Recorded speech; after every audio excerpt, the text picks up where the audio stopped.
Magic, the real reason behind the Nazi Party's rise to power. A review of The Spear of Destiny by Trevor Ravenscroft.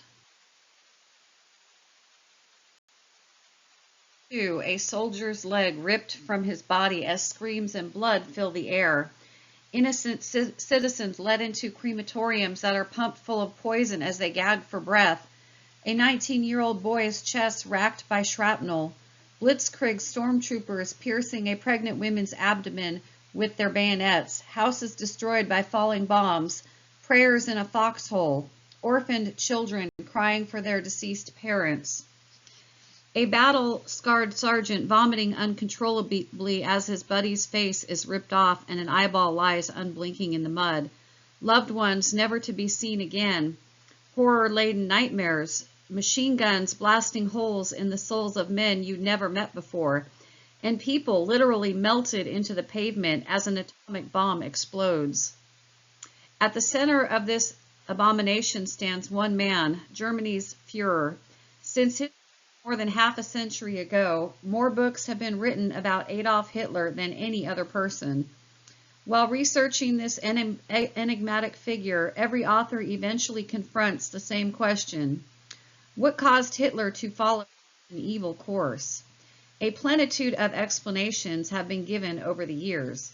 A tyrannical father, an incestuous relationship with his mother, Hitler's resentment of his ancestors possibly having Jewish blood, schizophrenia, and so forth. But none of these theories zero in on this.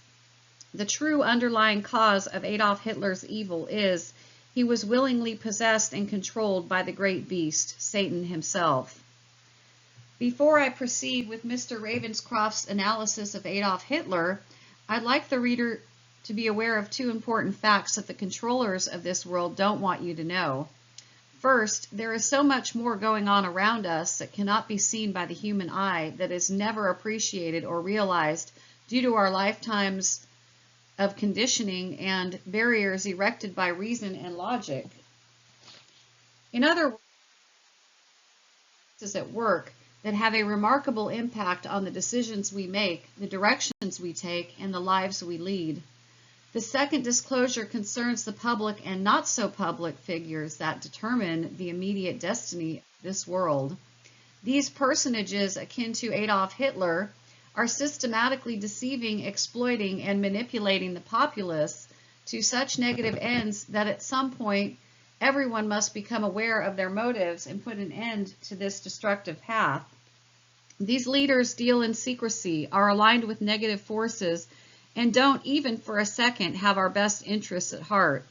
Instead, they view mankind and the planet itself as something to be controlled and dominated. After reading this analysis, I hope the picture becomes clearer. Mr. Ravenscroft begins The Spear of Destiny by stating that the men who ran the Nuremberg trials never properly identified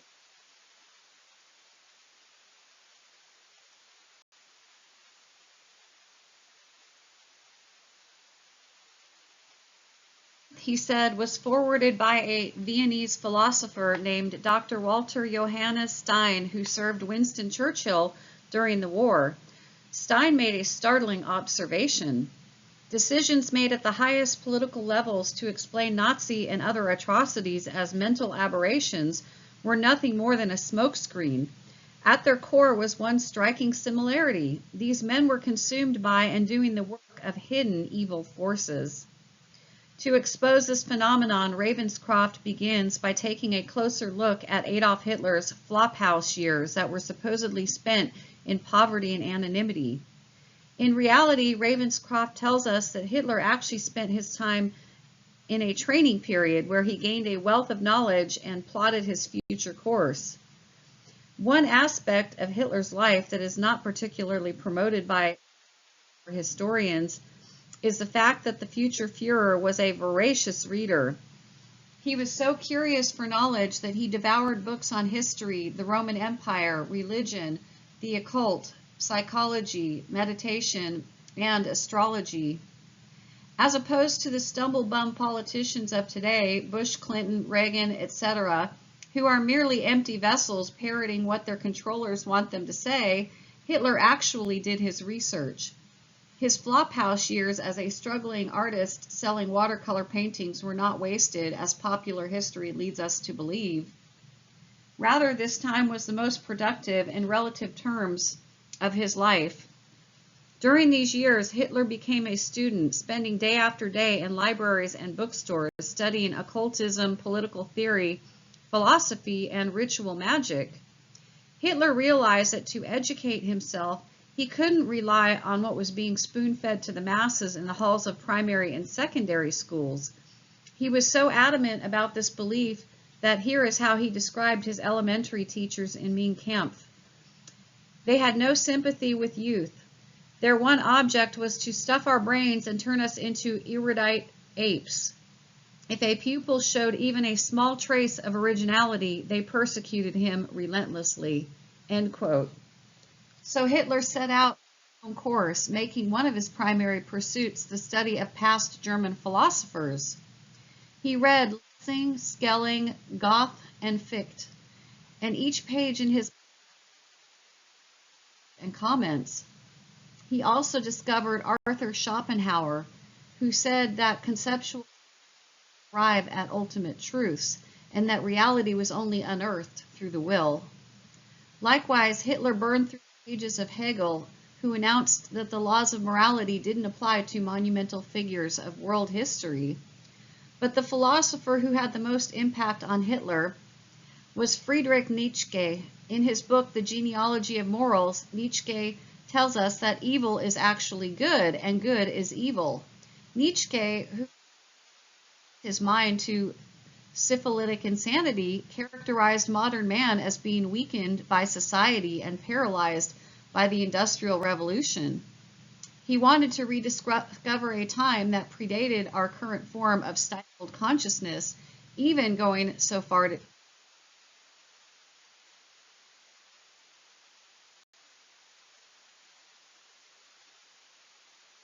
Nietzsche's beliefs. Hitler also longed for a time that heralded a people who were constrained by moral customs or societal mores. He didn't even want God in the picture. Instead, both Hitler and Nietzsche looked to a Viking-type man who would reemerge through the exertion of his will and reign supreme with total freedom. Hitler was so enthused about this force of nature that he boasted, "The Superman is living amongst us now. He is here. Isn't that enough for you? I have seen the new man. He is intrepid and cruel. I was afraid of him." End quote. Anyone familiar with Hitler must realize that for him to make such a statement and admit his weakness and fear implies that his vision of the new Superman must have been horrifying. But did Hitler actually see this being, or was it a manifestation of his own psychosis, megalomania,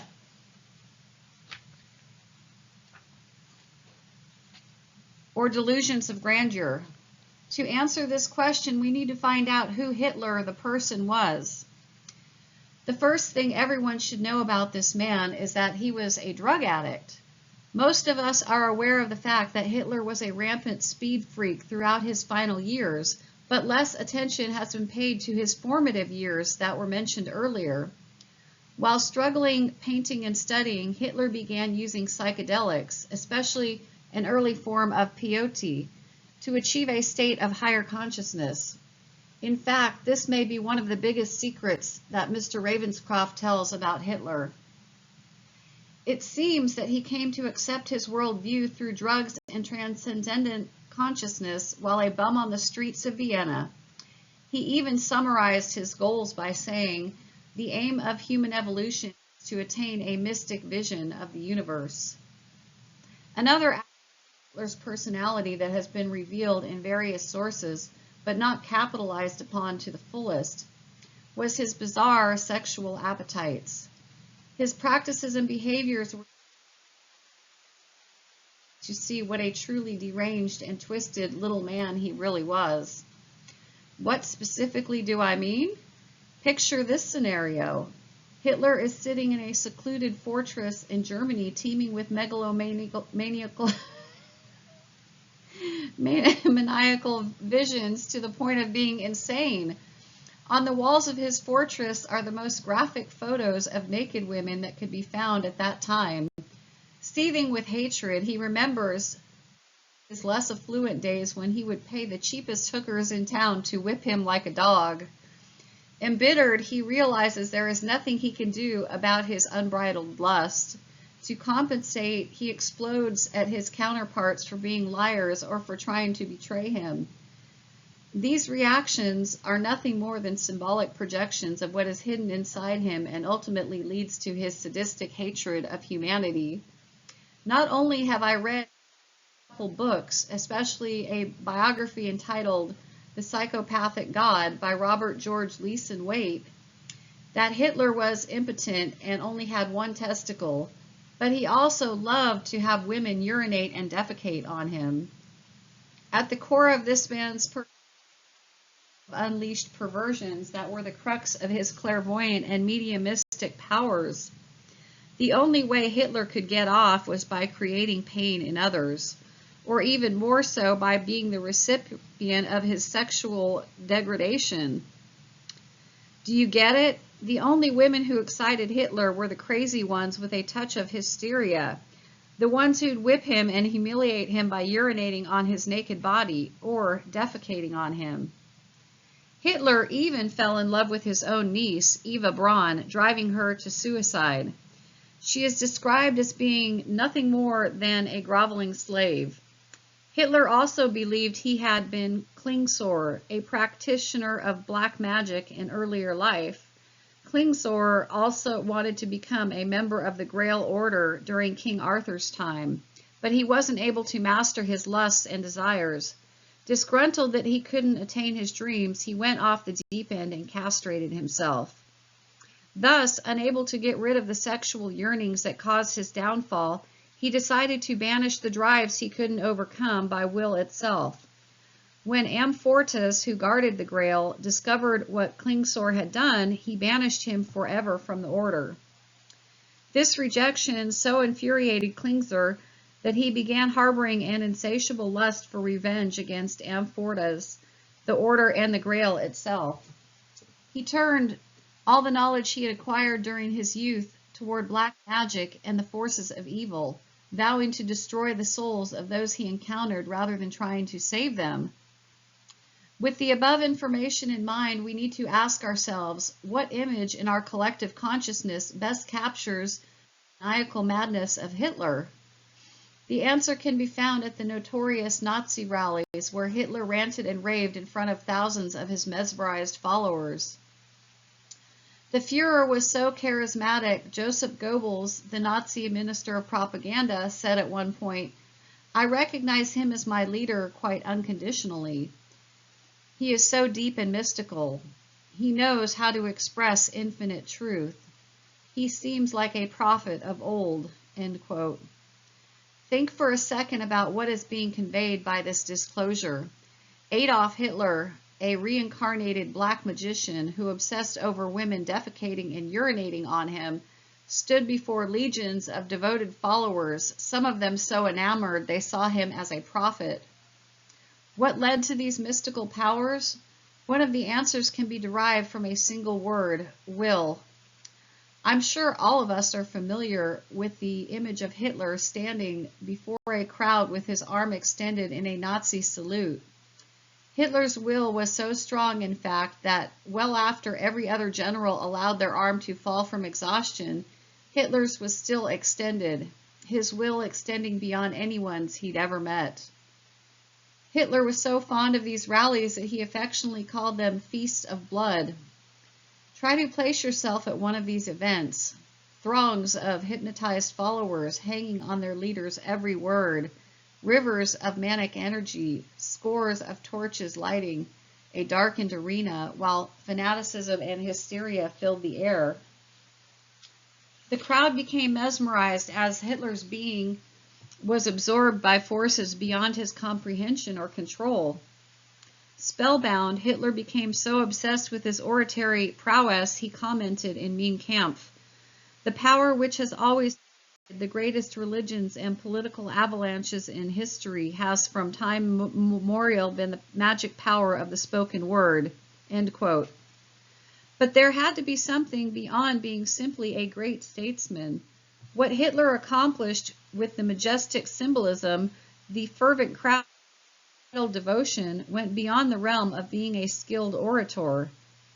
Alan Bullock's A Study in Tyranny probably comes as close to capturing the hidden variable at the source of his power as anyone.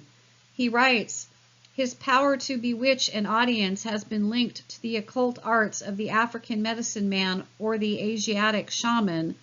Others have compared it to the sensitivity of a medium and the magnetism of a hypnotic." End quote. By mentioning the occult arts, Mr. Bullock has allowed us to confront the core of Adolf Hitler and the Nazi Party's power.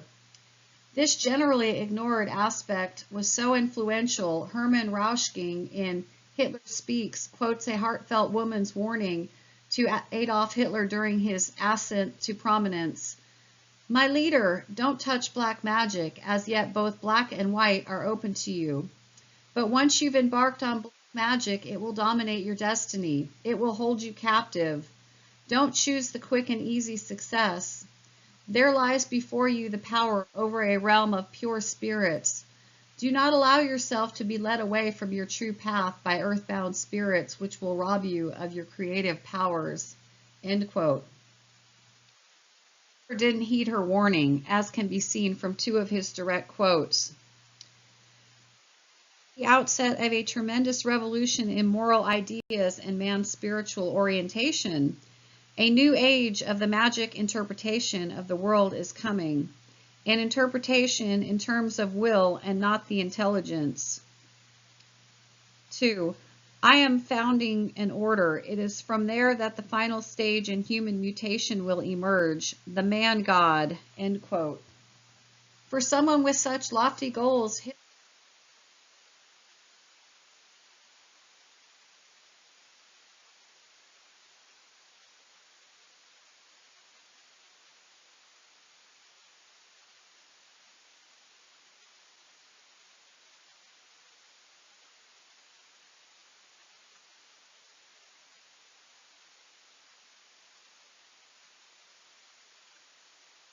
so high, an old joke used to be told that epitomizes their plight. A robber saw an entire wheelbarrow filled with German money. So what did he do? Steal the Deutschmarks? No. He tipped over the wheelbarrow, poured out the money, and stole the wheelbarrow. Thus, being at their lowest, Germany looked to the future for a savior who would enter their lives and lift them out of their emotional and economic depression.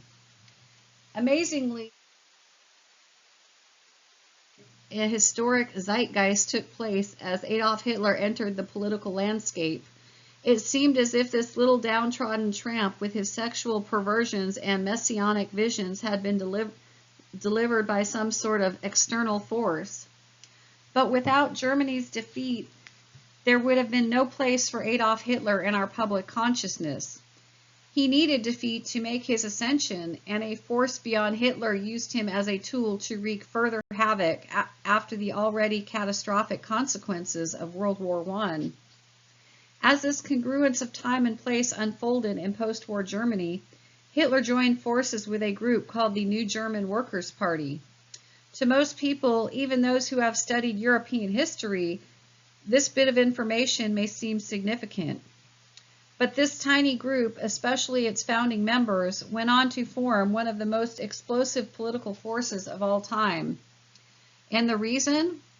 All 40 original members were initiates in Germany's most powerful occult society, the Thule Gesellschaft. At the core of the Thule Society was a man named Dietrich Eckart, who is called the spiritual founder of Nazism. Eckart was a morphine addict who experimented with psychedelics and spent time in an insane asylum. Adolf Hitler considered him the single most important figure in his life. Eckart considered him the incarnation of a 9th century historical figure. He was also a central figure in the Thule Society, a group whose reason for existence was to prepare the way for an antichrist who would take over the world. After searching for and then finding this new German Messiah who would seek to destroy the world as we knew it, Eckhart said, echoing John the Baptist, "Here is the one for whom I was but the prophet and the forerunner." Before Eckhart died, he initiated Hitler into the Tool Group by using a sadistic Luciferian magic ritual from the 9th century. At the core of the Tool Society was a group of adepts who became the inner circle of the Nazi Party. They believed themselves to be guided by historic destiny and practiced black magic. By doing so, they summoned a host of bizarre beings from beyond, such as Klingsor, and tried to capitalize on these manifestations as a source of power. The Tool Society's occult interactions extended to every facet of German life. Like the hidden tentacles of an octopus, members were judges, cops, professors, those of high society, doctors, businessmen, scientists, and aristocrats. Other influences also helped shape the Nazi Party and Adolf Hitler. The Protocols of the Wise Men of Zion was a Russian document, possibly forged, stating that the Jewish people had a secret plan to take over the world. It was precisely the tool needed to fuel the German people and their innate anti-Semitism. Houston, of Hitler's gurus, who said the birth of a new race is dependent upon a homogeneous group of people in historic circumstances whose souls come together as one for the sole purpose of bringing about the new Messiah, end quote. His views were similar to the Essenes, although this holy group awaited the arrival of Jesus while the Nazis longed for his evil counterpart. Madame Blavatsky was a Russian mystic who founded the Theosophical Society and wrote a mystical document entitled The Secret Doctrine. Crowley was a member of the magical Golden Dawn, known as the Great Beast 666 of Revelations. Crowley was once called the wickedest man alive by the English press. Freemasonry also influenced Hitler, although he distrusted this organization. He once said, "They have developed an esoteric doctrine, not merely formulated it, but imparted it through the medium of symbols and mysterious rites," end quote. The Edelweiss, an offshoot of Crowley's Golden Dawn, also awaited the coming Nordic Messiah. Hermann Göring was one of its members. Karl Haushofer was another guru who instructed Hitler on how to attain higher degrees of initiation into the secretive orders. In essence, he led the Führer through the hierarchies of evil, which at their core espoused three things: A, an opposition to human development; B, the awakening of Luciferian motives; and C, a halt to the evolution of human consciousness. None of these goals were utilized for positive means, but were instead used to promote an array of Luciferian ideals. The Vril Society, also named the Luminous Lodge, was Hitler's next initiation after the Tool Society. This group's sole purpose was to research its Aryan origins and then recapture the magical powers that had been lost over time.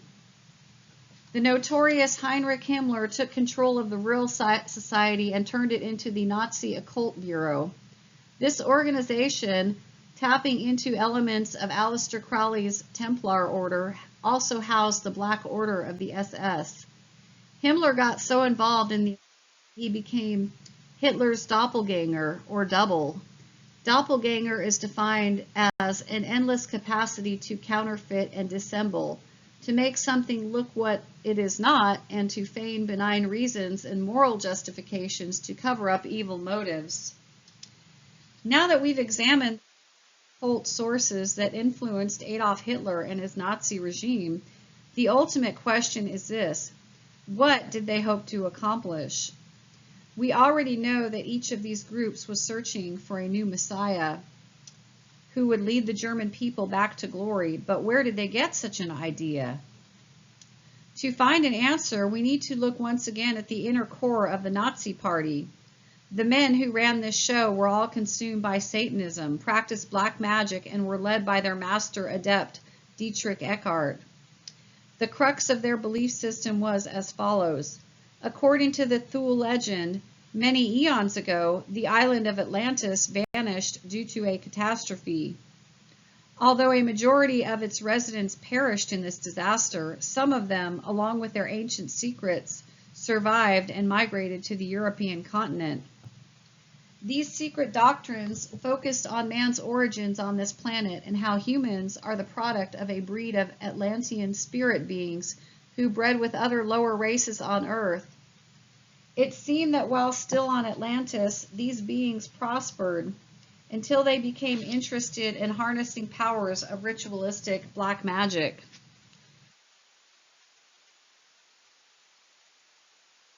That ultimately resulted in their downfall, the tinkering with and perversion of human reproduction. By letting loose a whole catastrophe befell them, but not before a new subrace was created. These subraces then, along with a few of the original spirit beings, relocated to various parts of the globe and began repopulating the planet. Several differences existed between God's originally created spirit beings and the resultant subraces. Variation involved the way these figures interacted with their surroundings. The spirit beings enjoyed a mystical communion with their surroundings that was based on a form of telepathy. The new creations, on the other hand, relied on logic, reason, and their five senses. They were eventually able to master the physical world, but by doing so, they lost their magical powers and cut off their perceptions. The original spirit beings also believed in reincarnation, alternate consciousness, magic, and spirituality, and the will was the primary force in the universe. Conversely, the subraces, prototypes for Western man, eliminated magic as a part of reality and relied more on reason, materialism, and science. In terms of modern man, it's easy to see how the subraces evolved into the creatures we are now. Most of us stumble through life in a state of unawareness, accepting our sentences due to our conditioning. We sleep at night, then slave away during the day, too distracted and blinded to realize the workings of an invisible spirit world. Over time, the memory of our magical beginnings was forgotten and replaced by ignorance and denial. Although our ancestors enjoyed an existence of multi-consciousness, we've willingly been reduced to accepting our paltry three dimensions. Although we've been taught to only believe in what we're told, our forebears allowed messages to enter from beyond, and they were receptive to letting these messages guide their actions.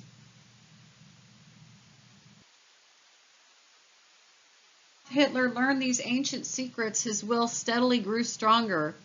Convinced that he was the last in a line of spirit beings who could evolve into supermen, his ultimate goal was to reinvigorate the Aryan race that had resided on Atlantis. During his pursuit for pure will, Adolf Hitler became a magician supreme who tapped into an evil hierarchy of spirits that led to the rise of his Nazi party.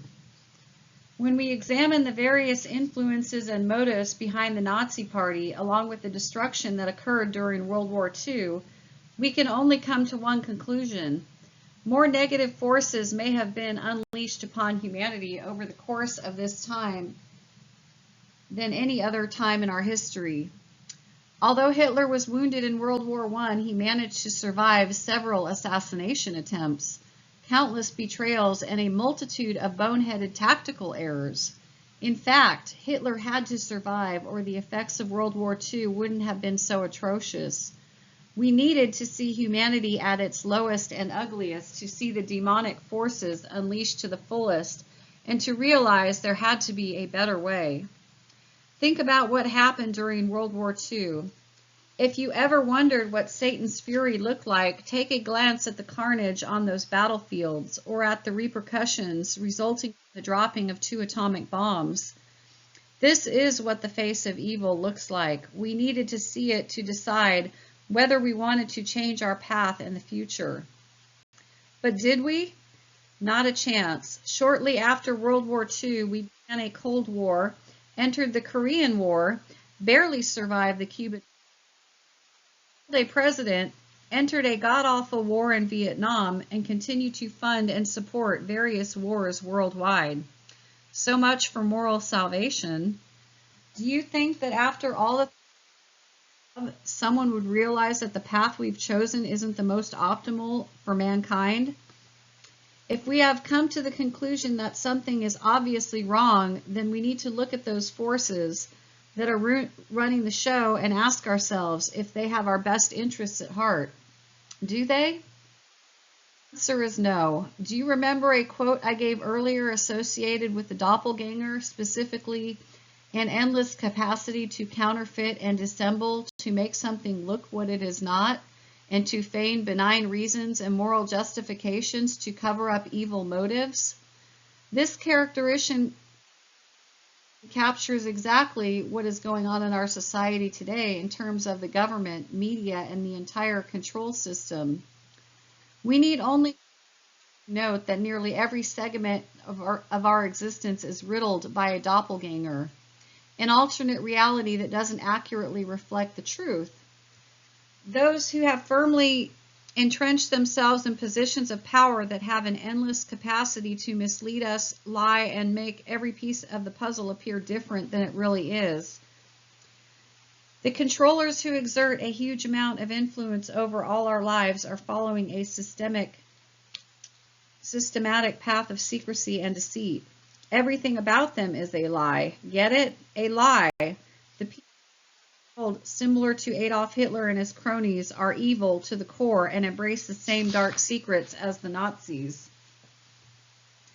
The reason these words concept. Reason as opposed to secrecy. The controllers realize there is much more to life than what we see with the human eye. They're well aware that invisible forces interact, guide, and communicate with all of us. Because the knowledge imparted from these forces would undermine their stranglehold of control, they keep filling our minds with notions that reinforce reason, logic, and science to lead us away from the total realm of possibilities. Thus, while we're urged to follow the same stumble-bum path as did the Atlantean subraces, the controllers keep tapping into their sources of hidden knowledge. In this manner, they're continually able to keep their underhanded regimes in power. If you don't believe me, think for a second about the secrecy that penetrates our culture and government. The first thing you need to do is look at our presidents. George W. Bush was a member of Skull and Bones while attending Yale. This group is one of the most secretive societies in existence and is literally a breeding ground for future high-ranking government officials. His father was the head of the CIA. Does anything else need to be said about secrecy when those three letters are mentioned? Bill Clinton, like nearly every president for the last 70 years, was a Freemason. Have you ever tried to penetrate the veil of secrecy surrounding these people?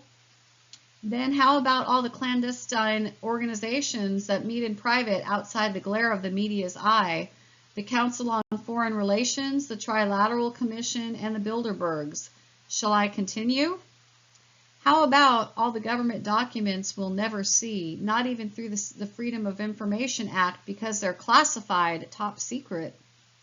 Then there are the hidden mind control projects being carried out by shadow factions of our government, the secrecy surrounding U.S., the black military projects, etc. The government is supposed to be a servant of the people, but the servants are lying, concealing, cheating, and involving themselves in so many underhanded, corrupt, and outright evil practices, they've essentially gone way past being our rulers. They are now our overlords who won't stop at anything until we become the servant slaves to their black magic regime. The people who run this nation and have aligned themselves with the New World Order are the sons of darkness. Their only motives are the pursuit of evil. Sure, they'll lie through their teeth at every turn and try to make themselves look like benign caretakers who are only trying to help the people. But believe me, these men and women are inspired and led by the spark of Satan. So when it comes to explaining what made the Nazis tick, all the reasons are listed except the real one: Hitler was motivated by evil. That's the key. And evil needs a source. What is that source? Lucifer.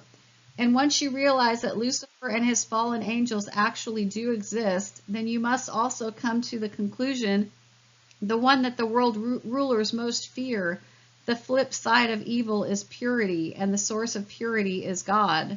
And guess who hates God more than anyone? Satan. Here it is in a nutshell. Folks, the controllers are evil and they're ruled by Satan. Whenever one of their own makes it into the public consciousness, Stalin, Richard Ramirez, etc., an especially atrocious deed, the controllers need to discount the true source of this evil.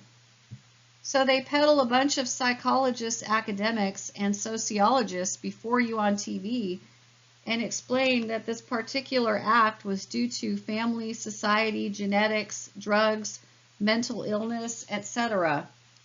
But they'll never say the truth, that the act resulted from Satan.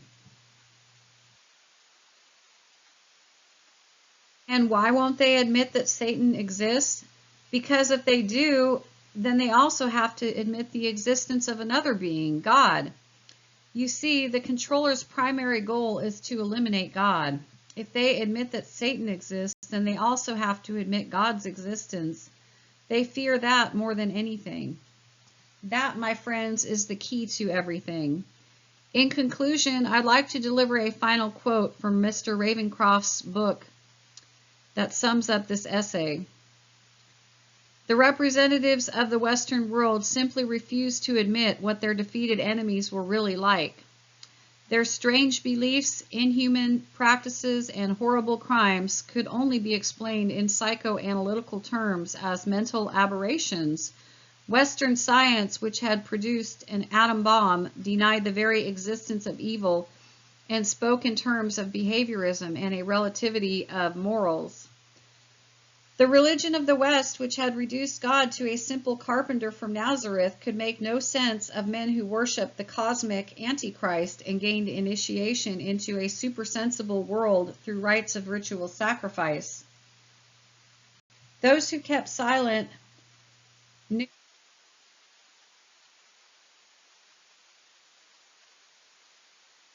politics in the Western Hemisphere had nothing to gain by exposing the satanic nature of the Nazi Party. Such a serious public investigation into occult rites and initiation knowledge might have unveiled spiritual realities which they themselves sought at all costs to keep hidden from the mass of mankind.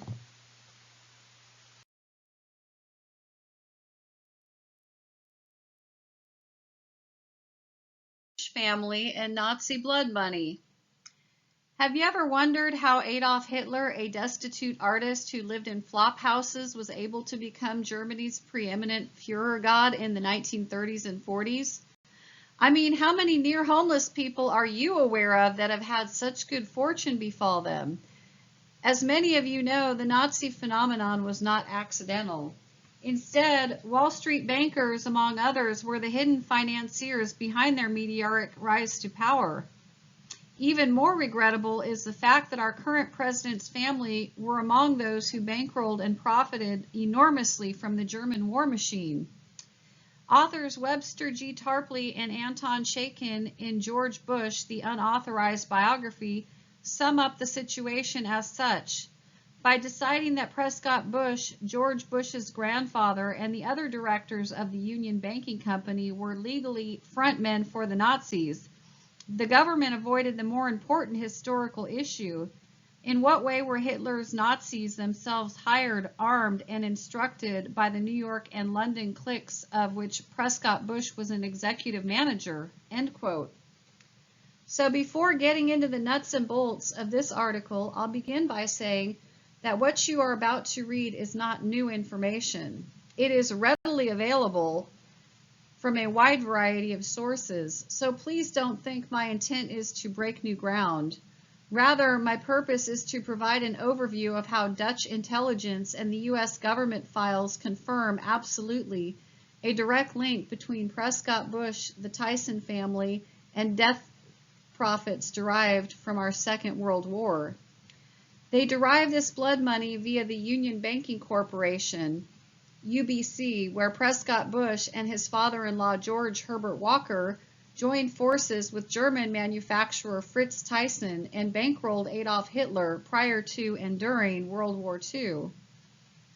Now, even though plenty of other companies helped the Nazis, like the Rockefellers, Standard Oil, and Chase Bank, plus prominent American automakers, Prescott Bush's interests were much deeper and sinister. Not only was there a monetary link, but also business ties that were much more involved. What I'm trying to say is this: a good portion of the Bush family's financial foundation was established through their assistance to Adolf Hitler. Can you feel the ramifications of this statement? The current President of the United States, plus his father, an ex-president, VP, and CIA director, rose to the top of the American political ladder because their grandfather and in-laws aided and abetted the Nazis. The questions I want to ask right now are, 1, why won't President Bush admit to these family crimes? And 2, why won't the media directly question him about these abhorrent acts? Naturally, some may not believe that the Bush family directly assisted the Germans, in essence, committing treason against their own country. But sadly, it's true. To prove it, let's start at the beginning. In 1922, W. Averill Harriman, the infamous railroad magnate, traveled to Berlin, where he met with members of the Thyssen family to set up a branch bank. And who became the president of this bank? George Herbert Walker, Prescott Bush's father-in-law. 2 years later, in 1924, the Union Banking Corporation, UBC, was created to join forces with Fritz Thyssen's Bank vor Handel on Scheepvaart. And who was appointed to directly manage UBC? Prescott Bush. Even better for Prescott was the fact that George Herbert Walker gave him a tremendous break in 1926 by making him vice president and managing partner in Brown Brothers Harriman. And who did Prescott bring along with him to this firm? A handful of his Yale classmates from Skull and Bones. Plus, Prescott Bush was only one of 7 shareholders in UBC. At this point, you're probably thinking, what's the big deal? Nothing seems out of the ordinary. This is nothing more than business as usual. But appearances can be deceiving, as we'll soon find out. You see, right at the end of the Roaring '20s, something happened that, when viewed in the context of Prescott Bush, puts everything in perspective.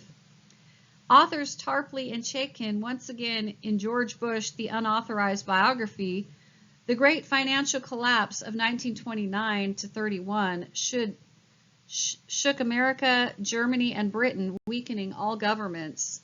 It also made the hard-pressed Prescott Bush even more willing to do whatever was necessary to retain his new place in the world. It was in this crisis that certain Anglo-Americans determined on the installation of a Hitler regime in Germany. And who would be one of the key figures to initiate the change of guard in Germany? The Bush family's business partner, Fritz Thyssen. This, I believe, would be a good time to take a look at what type of crowd the Bushes were running around with. Fritz Thyssen was the first man to get the newly formed Nazi Party off the ground by giving them $25,000 in the mid-1920s. In 1931, he joined the Nazi Party and soon became close friends with Adolf Hitler. Over the years, Thyssen came to be known as Hitler's most important and prominent financier and became one of the primary figures in his rise to power. Thyssen was fascinated by Hitler, as he boasted. I realized his orator gifts and his ability to lead the masses. What impressed me most, however, was the order that reigned over his meetings, the almost military discipline of his followers. By September 1932, Thyssen invited a cadre of German manufacturers to meet with Hitler, and all walked away overjoyed after he answered each question to their utmost satisfaction. Thyssen was so overt in his praise and support that he even wrote a book titled I Paid Hitler, where he comes clean about the role he played in Nazism since October 1923.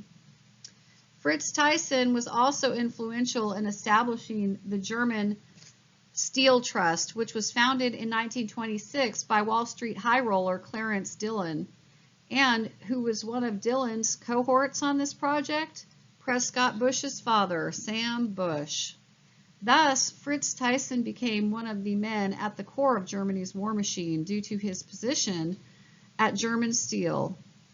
His family also owned a slew of banks, on the sly of course, that allowed the Thyssens to move their money from Berlin to Holland to New York City. That way, after World War II came to a close, they wouldn't have to surrender their profits.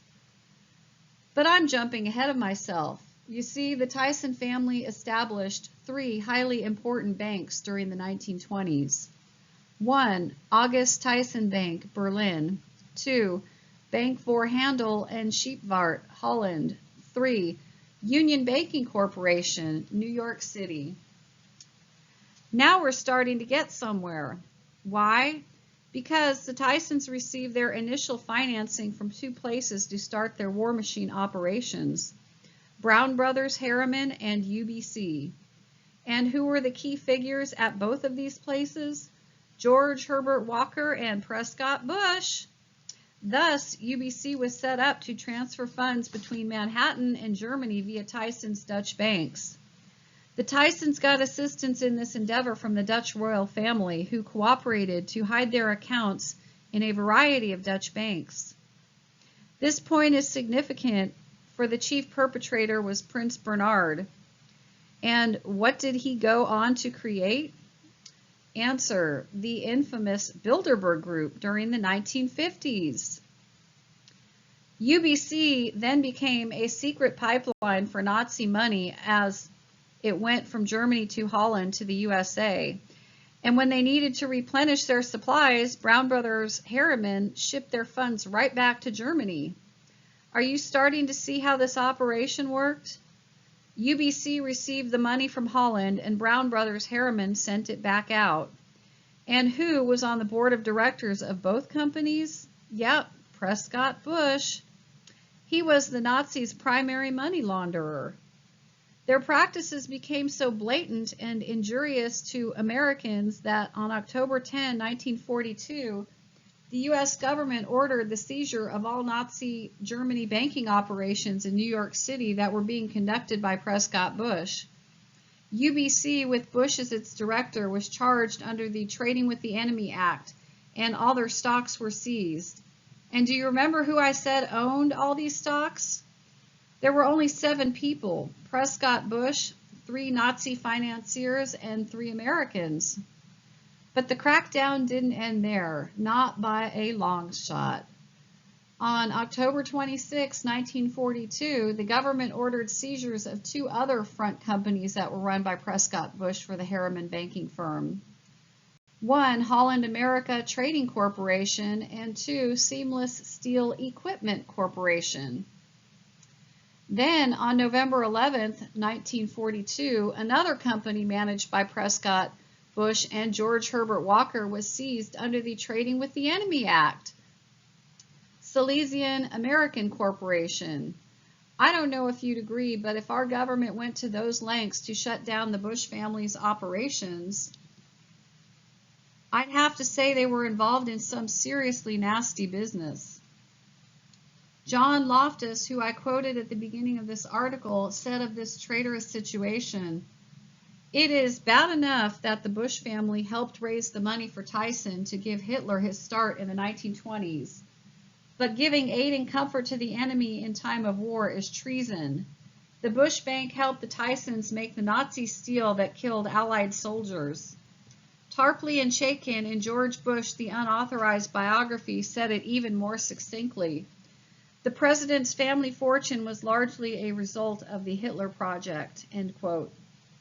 Still not convinced? Well, how about this? The Union Banking Corporation, which Prescott Bush ran in unison with Fritz Thyssen's German Steel Trust, produced the following percentages of the Nazi war machine. 50.8% pig iron, 41.4% universal plate, 36% heavy plate, 38.5% galvanized steel, 45.5% pipes and tubes, 22.1% wire, and 35% explosives. All the above materials are needed to build tanks, fighter planes, guns, and bombs. Roughly 1/3 of the German war machine, all of it bankrolled by not only an outward Nazi and Fritz Thyssen, but also the Bush family as well. Anyway, if you're not disgusted enough already, let's jump forward a few years. The war ends in 1945 and Fritz Thyssen subsequently dies in 1951. Upon his death, the remaining shareholders at UBC liquidated their stock. These were the same assets frozen by our government under the U.S. Alien Property Custodian Act in 1942 and not given back until 1951. And guess who one of the beneficiaries was? You got it, Prescott Bush. And how much money did he receive? $1.5 million. Coincidentally, Mr. Bush took these profits and instantly plunged it into starting his own business. Convenient, huh? Worse, Prescott Bush cohorts, the same Wall Street backstabbers that financed Hitler, are also the same ones that over time made George Bush Sr. CIA director in the 1970s and put him and his son into the White House.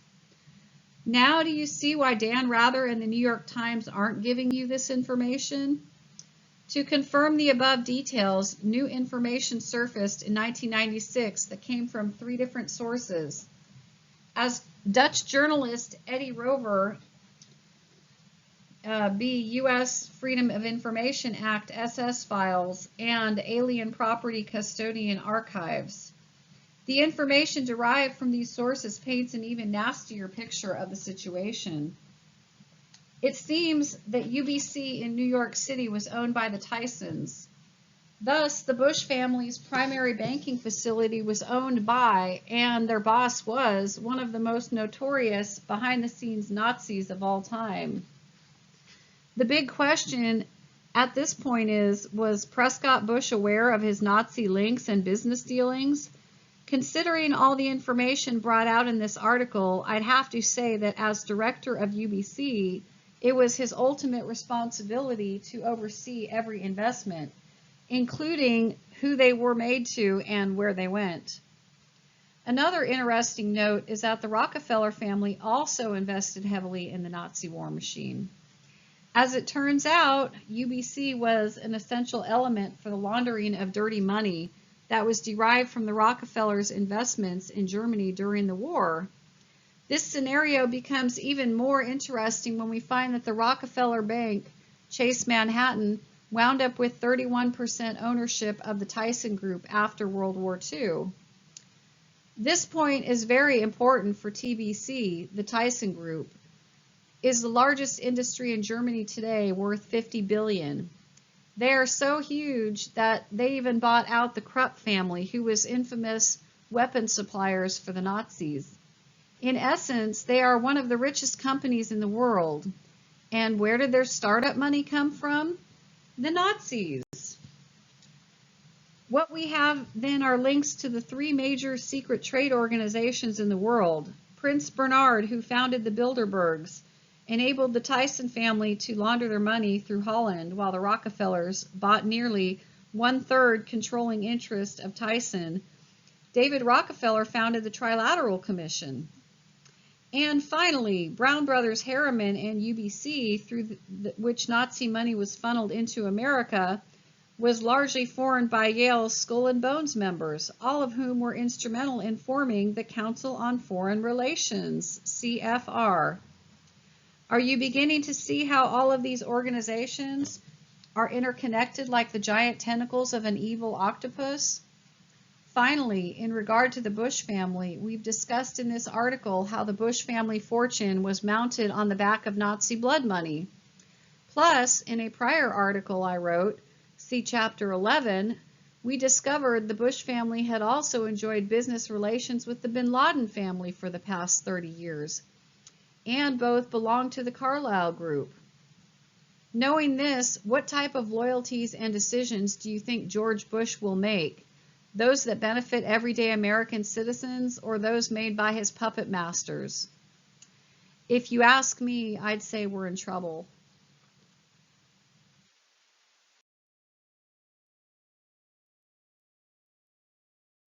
Notes and Quotes, The Rockefeller File by Gary Allen. Note, the data included in the following article pertains to the time the book was published by 76 Press in 1976. Some of the company names have changed and or have been purchased by other companies.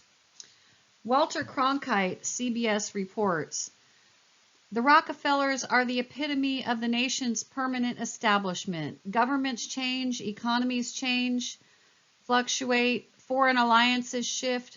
The Rockefellers prevail, end quote. On September 29, 1916, the New York Times called John D. Rockefeller America's first billionaire. The Rockefellers protect their money via trusts and foundations ever since 1913, when the federal income tax was implemented. Congress allowed the wealthy elite to protect their money so it wouldn't be subjected to the same enslaving taxation that hinders the rest of us. By placing their money in trusts and foundations, these wealthy individuals give up ownership of their properties, but they ultimately retain control of it via positions on each foundation's board of directors. Thus, they don't have pink slips or titles because their assets are in trust, yet they ultimately keep control while not having to pay income, probate, estate, or inheritance taxes. Pretty sneaky, huh? When this book was written, the Rockefellers controlled at least 200 trust funds, but the number could well be in the thousands if one uncovered all the complex layers of their financial empire. Because of all these complexities, they virtually pay no taxes. In fact, in 1970, Nelson Rockefeller testified before a judiciary committee and stated that although his income was $33 million the year before, he paid no income tax. He then admitted that his actual income was $198 million, not $33 million. But the particulars were the same. No income taxes paid by one of the richest men in America. The Rockefeller estate in Pocantico Hills consists of over 7,500 acres and has 70 miles of private roads, 75 buildings, and underground bunkers with underground entranceways so the help can enter without being seen by the owners. It employs 500 persons full-time to maintain the grounds. The Rockefellers own a significant portion of America's top companies: IBM, Chase Manhattan, Mobil, Kodak, GE, Texas Instruments, and Exxon. Their money is used to control the government, big business, energy, banking, the media, religion, and education. John D. Rockefeller once said competition is a sin. He deduced that the only efficient way to run anything was via a monopoly. When John D. started his oil business in 1859 as a small fry, he used bribery, coercion, violence, spies in his competitor's workplace, and a variety of financial schemes to one-up the next guy. Within 30 years, by 1890, 90% of all American crude oil was refined by his Standard Oil Company. John D. eventually controlled two of the most valuable commodities on earth, money and fuel, thus giving him the ability to create financial or energy crises whenever it best suited his or the controller's interests. Here are some of the companies that are under the Rockefeller umbrella. Chase Manhattan, not the largest bank in the world, but one of the most influential.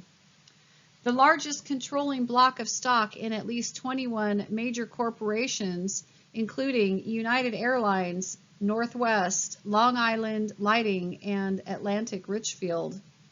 Majority control in IBM, Mobil, Texaco, IT&T, Westinghouse, Boeing, International Paper, Sperry Rand, Xerox, and National Steel. Transportation companies under the Rockefeller Corporation's thumb: Penn Central, TWA, Eastern Airlines, United, Delta, and Northwest. Other corporations where they have financial interest: AT&T, Motorola, Honeywell, General Foods, and Burlington Industries. When someone owns a powerful financial institution, they can make loans to specific companies and governments, then call the shots for these entities and make them jump through hoops. If they don't toe the line, they don't get the money. This is the gist of high finance in a nutshell, and one of the primary reasons why we still don't have gasoline-free cars in this country. No one's lending money or enough of it to the companies that are trying to find alternative source automobiles.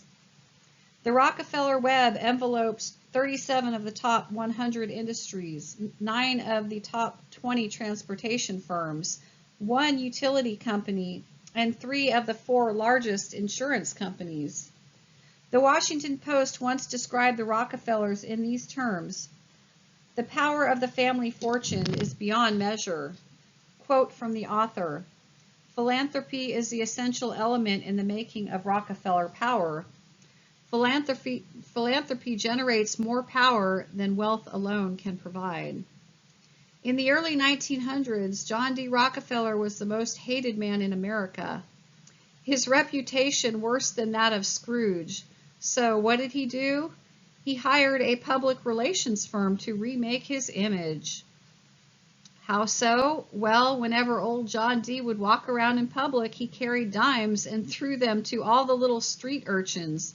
Of course, only when cameras were there to catch the moment. Here's the way foundations work. Once someone like the Rockefellers donate money to one of these entities or creates a foundation themselves, they assume control of it and have this foundation spend money on their companies to bring them even more wealth. It's great for them because it's all a big cycle of donating money tax-free, then waiting for this money to be incorporated back into their own companies to generate more profits. John D. called it the principle of scientific giving. The Rockefellers also supported the passing of a bill on graduated income tax in 1913 because they found ways to avoid it. While the rest of us keep supporting their governments by paying taxes, we are also kept down because we can never rise to their level. Why? The answer's easy. We're playing on an uneven field. A graduated income tax also keeps competitors at bay because they have to continue paying taxes. They haven't risen to the elite level yet. While the Rockefellers hide their money in trusts and foundations. Thus, their assets are non-taxable, then passed from generation to generation, perpetuating the family's king of the hill status. The Rockefellers then use groups like the CFR, Council on Foreign Relations, to carry out their governmental plans. Fred Gates, who was in charge of the Rockefellers' General Education Board, said in Occasional Paper Number 1, "In our dreams we have limitless resources and the people yield themselves with perfect docility to our molding hands." In regard to higher education, the Carnegie and Rockefeller Foundations provided 2/3 of all endowment funding to colleges from 1900 to 1933. Who do you think controls these institutions of higher learning? They have become a quasi-Ministry of Education, exerting a high degree of control over their curriculum and what is taught. Author Gary Allen states, "I believe those who control education will, over a period of several generations, control a nation." End quote. Allen goes on to say that, considering all the money the Rockefellers have given out over the past century, we have been unable to find a single project in history of the Rockefeller Foundations which promotes free enterprise. Almost all of the Rockefeller grants have been used directly or indirectly to promote economic and social collectivism, i.e. socialism, fascism. End quote. He continues, The easiest way to control or eliminate competitors is not to best them in the marketplace, but to use the power of government to exclude them from the marketplace. And how does one do that? By controlling the government. John Franklin Campbell once wrote in New York Magazine, "Practically every lawyer, banker, professor, general, journalist, and bureaucrat who has any influence in the foreign policy of the last 6 presidents, from Franklin Roosevelt to Richard Nixon, has spent some time in the Harold Pratt House, home of the CFR." End quote. George Wallace, former presidential candidate, said, "There isn't a dime's worth of difference between the Democratic and Republican parties." Admiral Chester Ward, U.S. Navy, described the goal of the CFR as the submergence of U.S. sovereignty and national independence into an all-powerful one-world government. James Warburg, February 17, 1950, CFR member testifying before the Senate Foreign Relations Committee, said, "We shall have world government whether or not you like it, by conquest or consent." The Trilateral Commission in the Triangle Papers released between October 1973 and December 1974 said their 4 major goals were: 1. Renovation of the world's monetary system. Nearly the entire European continent just switched their currency to the EU in January 2002. 2. Loot the United States of their resources for radicalization of the have-not nations. 3. Step up trade with communist countries. In the 1990s, both NAFTA and GATT were passed by the United States Congress. 4. Create energy crisis for greater international control. Think back to the gasoline and fuel oil disasters last year when gasoline prices rose to nearly $2 a gallon. Dr. Medford Evans, quote, "Energy makes the world go round. Who controls what makes the world go round controls the world." End quote. Thomas Jefferson, "Since acts of tyranny may be ascribed to the accidental opinion of a day, but a series of oppressions, begun at a distinguished period, unalterable through every change of ministers, too plainly prove a deliberate, systematic plan of reducing us to slavery." End quote. When John D. Rockefeller had almost total control of the oil industry in the early 1900s, his favorite way to topple a competitor was from the inside. He'd plant bugs in their office, or bribe certain employees to undermine the firm's operations. The Rockefellers' influence in presidential politics began in 1894 with the election of William McKinley. But they didn't really start determining policy until FDR was elected in the 1930s. That's when they got their hands filthy, stinking dirty. The New Deal wasn't implemented to help businesses and the stock market recover from the effects of the Great Depression, but to drag it out for a few more years. The reason? They wanted to keep the stock market on a downswing so they could buy more shares at lower prices.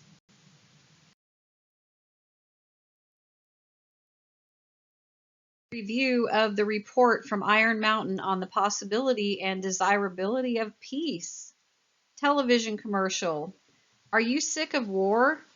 Tired of all the blood and carnage and killing and dead bodies? Well then, why not try the new mind control implant pacifier that is government approved and state sanctioned? Hurry up and get yours today. No more wars and no more fighting. Just a life filled with mind-numbing subservience and unquestioning dependence. Don't be the last person on your block to get implanted. It's 1984 and Brave New World all wrapped up in one. In 1961, a committee called the Special Study Group was assembled by high-ranking officials of the Kennedy administration, including Robert McNamara, Dean Rusk, and McGeorge Bundy. This 15-member group, comprised of academics, scientists, a sociologist, historian, lawyer, businessmen, a member of the military, psychologists, and an economist, first met in August of 1963 and completed a 2.5-year study to determine the problems that would confront the United States if permanent peace ever became a reality. War in the context of population control was already the subject of 2 studies by this point. The Gaither Report in 1957 and Hubert Humphrey's ambitious report in 1962. But neither of these would have as far-reaching an impact as the one written in March 1966 at Iron Mountain. Located near Hudson, New York, Iron Mountain was an underground nuclear facility for a number of influential American companies, including manufacturers Hanover, Shell, and Standard Oil, the famous Rockefeller-owned entity. The Special Study Group primarily wanted to answer 2 questions. 1, what is the function of war in society? And 2, is war necessary in terms of social stability? The answer they arrived at was that lasting peace is not a benefit to society. If this verdict fills you with shock or surprise, the following quote from their report may fill you with even more horror. War fills certain functions essential to the stability of our society until other ways of filling them are developed. The war system must be maintained and improved in effectiveness. End quote. This group also arrived at a few other startling conclusions. For example, rapid advances in medicine are a hindrance due to increased longevity. Poverty is both necessary and desirable. And our military forces are a form of social welfare like Social Security or Medicaid. Now that you've been enlightened as to what helps society and what is detrimental to it, your next question should be, what was the goal of this report? The answer in simplest terms is the Special Study Group wanted to arrive at a long-range plan in which they could establish an optimal number of lives that could be forfeited each year to the war machine. Now that it is becoming clearer that war is an entity, almost a living organism, we need to look at its impact on society as a whole. To do so, we should realize that war has been the predominant factor in nearly every culture since the beginning of time. War is the common thread that has governed nearly every society in history, even our own today. We need to understand, however, that war entails much more than soldiers killed on a battlefield or bombs being dropped on a village. It affects us in many other ways, such as bomb shelters and children hiding under their school desks in the 1950s, flower children, hippies, and agitators battling the police in Chicago, 1968, or the Berlin Wall's destruction changing the face of Europe a decade ago. Ramifications from the Civil War in the 1860s even included brother fighting brother on American soil. Wars do not take place by accident. They don't just happen. Rather, the people who run the world, the controllers, industrialists, and international bankers, are the ones who determine all the variables that revolve around war. In this regard, we need to look at war as something that isn't caused by a conflict of interest between 2 opposing factions. This is only a symptom that can be manipulated by the money interests, but as a means to further the agenda of those in control. In this sense, the nations and players, we the people, are merely pawns on a chessboard that the controllers can move around to further their own self-interest. War isn't a random act that simply breaks out because of some sorry excuse for a reason that we read about in the newspaper.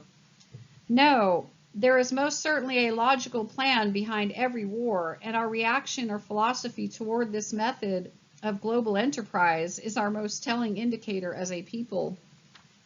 Do we really want to give the controllers the authority over life and death? These people are the height of arrogance and ruthlessness, and worse, they don't give a damn about our personal well-being. But when it comes to marching our teenagers off to war to pad their pockets or further their self-interest, they don't seem to have a problem. From their perspective, individual lives cannot be a consideration when they decide to kill, as they'll have us believe anything to get the masses supporting them. We'll slaughter each other over freedom, territory, revenge, religion, or a supposed future threat by some country that we've never even visited. But guess what? It's all a ruse.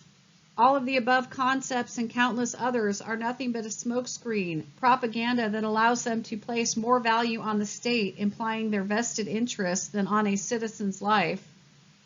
If we view this phenomenon in terms of Hegelian dialectics, it will become much clearer.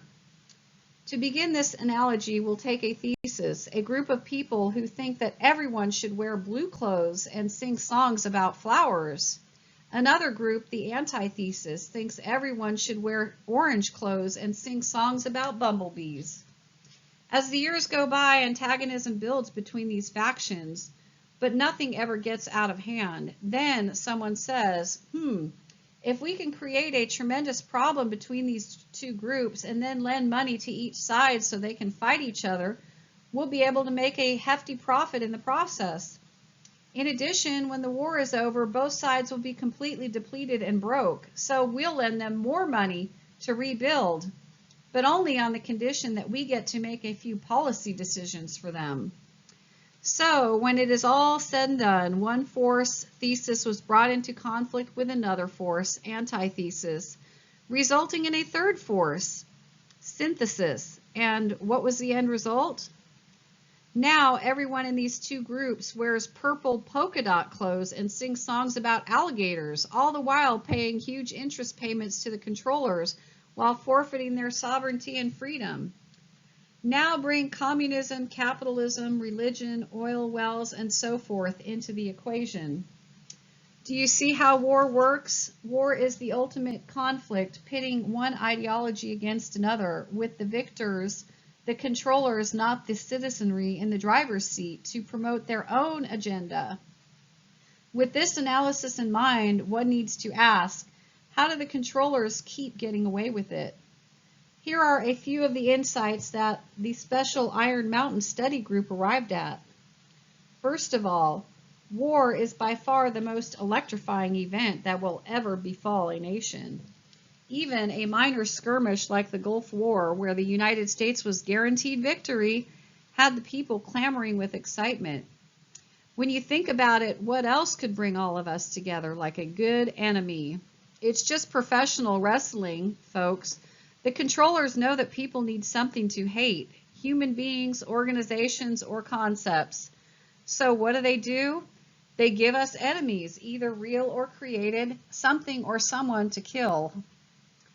Look around at people going crazy with activity. There's always more to do, and we never seem to catch up because there are never enough hours in the day. We need more money, more time, more rest, more energy. Do you know what this cycle of more is called? It's the machine. The controllers need the machine to keep us all so consumed by the mundane activities of daily life, we can't just stop, catch our breath, and look around and say, hey, wait a minute. The machine has made us nothing more than rats running around in a laboratory maze. And when we do have some downtime, we need to be involved in things like who's in first place in the National League, who scored the most touchdowns, how can I lose weight to look like the movie stars on magazine covers, what's happening on the daily soap opera, and so forth. It's the machine, the never-ending cycle of nonsense that overloads our brains, consumes our lives, and makes things so overwhelming there's no time to notice the big picture. So the controllers exert a tremendous amount of effort into not only keeping the machine running, but also in not letting us peek behind their veil to see how they're manipulating this machine like the Wizard of Oz. If, however, life or the machine becomes too routine and blasé, what can they do? They can kickstart the system, our economy, and also give us a jolt of adrenaline by starting a war. All of a sudden, our apathy has been washed away and everyone is charged up again, kind of like an old battery that slowly dies in your flashlight. All you got to do is hook that baby up to the battery charger, start a war, and voila! The citizenry is once again filled with fervor and life. At least for the time being, all our attention is focused on what makes us so great over everyone else. Our blue clothes and flower songs are much better than yellow clothes, etc. Once again, we're all brought together, at least until the war is over and the controllers can start their Hegelian dialect all over again, this time on us. Remember, everything in life can be explained via this simple formula: thesis, antithesis, synthesis. The controllers know that without the existence and threat of war, they'd lose their ability to govern us. Why? Because a government's primary role is that of protector. They need to watch over us against an array of threats, whether they're real or imaginary. If the controllers are able to maintain the credibility of this threat, i.e. keep war on the front burners of people's minds, then they'll eventually lose their stranglehold on us. The controllers don't want us to be like coyotes in the desert, ever alert, ever vigilant, and ever aware. Instead, their intent is to pacify and stabilize us. Man can't be sovereign, independent, and ultimately free. No, we need to be dependent on them, passive, sacrificing our own self-sufficiency and personal responsibility to an entity whose sole existence is the necessity of government. We, the people, have to be dependent and also fearful. Without the threat of violent retaliation, how could entities such as a police force, the IRS, or our court system ever survive? We need to cower beneath our controllers, and war is the ultimate fear tactic. In fact, this analogy is so vitally important to the controllers, the way they became victorious in war becomes a symbol of how they will eventually control their citizenry. If you don't believe me, look at Joseph Stalin's tactics before, during, and after World War II and the resulting Cold War in Russia. War not only lays the basis for a nation's laws, it becomes a symbol of what can happen to people if they get on the wrong side of the power base. To keep this vicious cycle in existence, the controllers realized long ago that the war machine is dependent upon another machine, the propaganda machine. To keep the people true to their control, they need a cause or a reason for their allegiance. How do they accomplish that?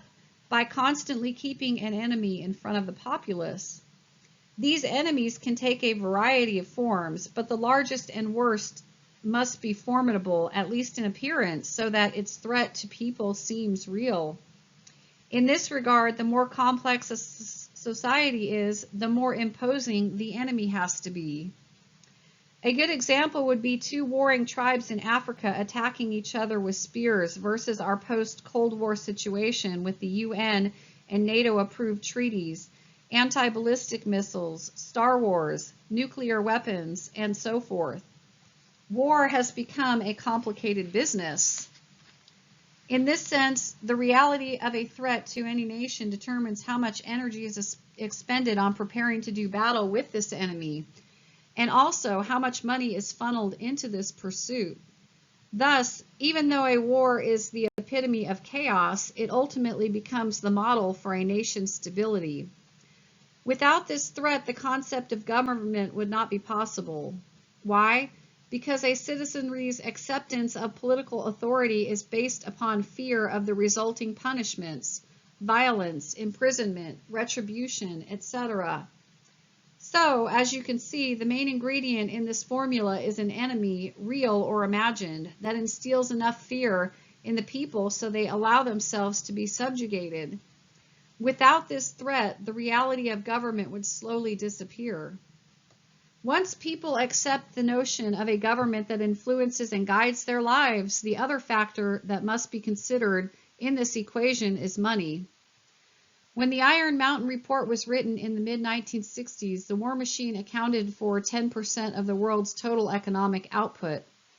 If one considers what a truly staggering figure this is, literally tens of billions of dollars, they'd realize what an integral part of our lives war has become. Even scarier is the concept of eliminating the war machine. To do so would dramatically undermine the economic base of nearly every country on earth.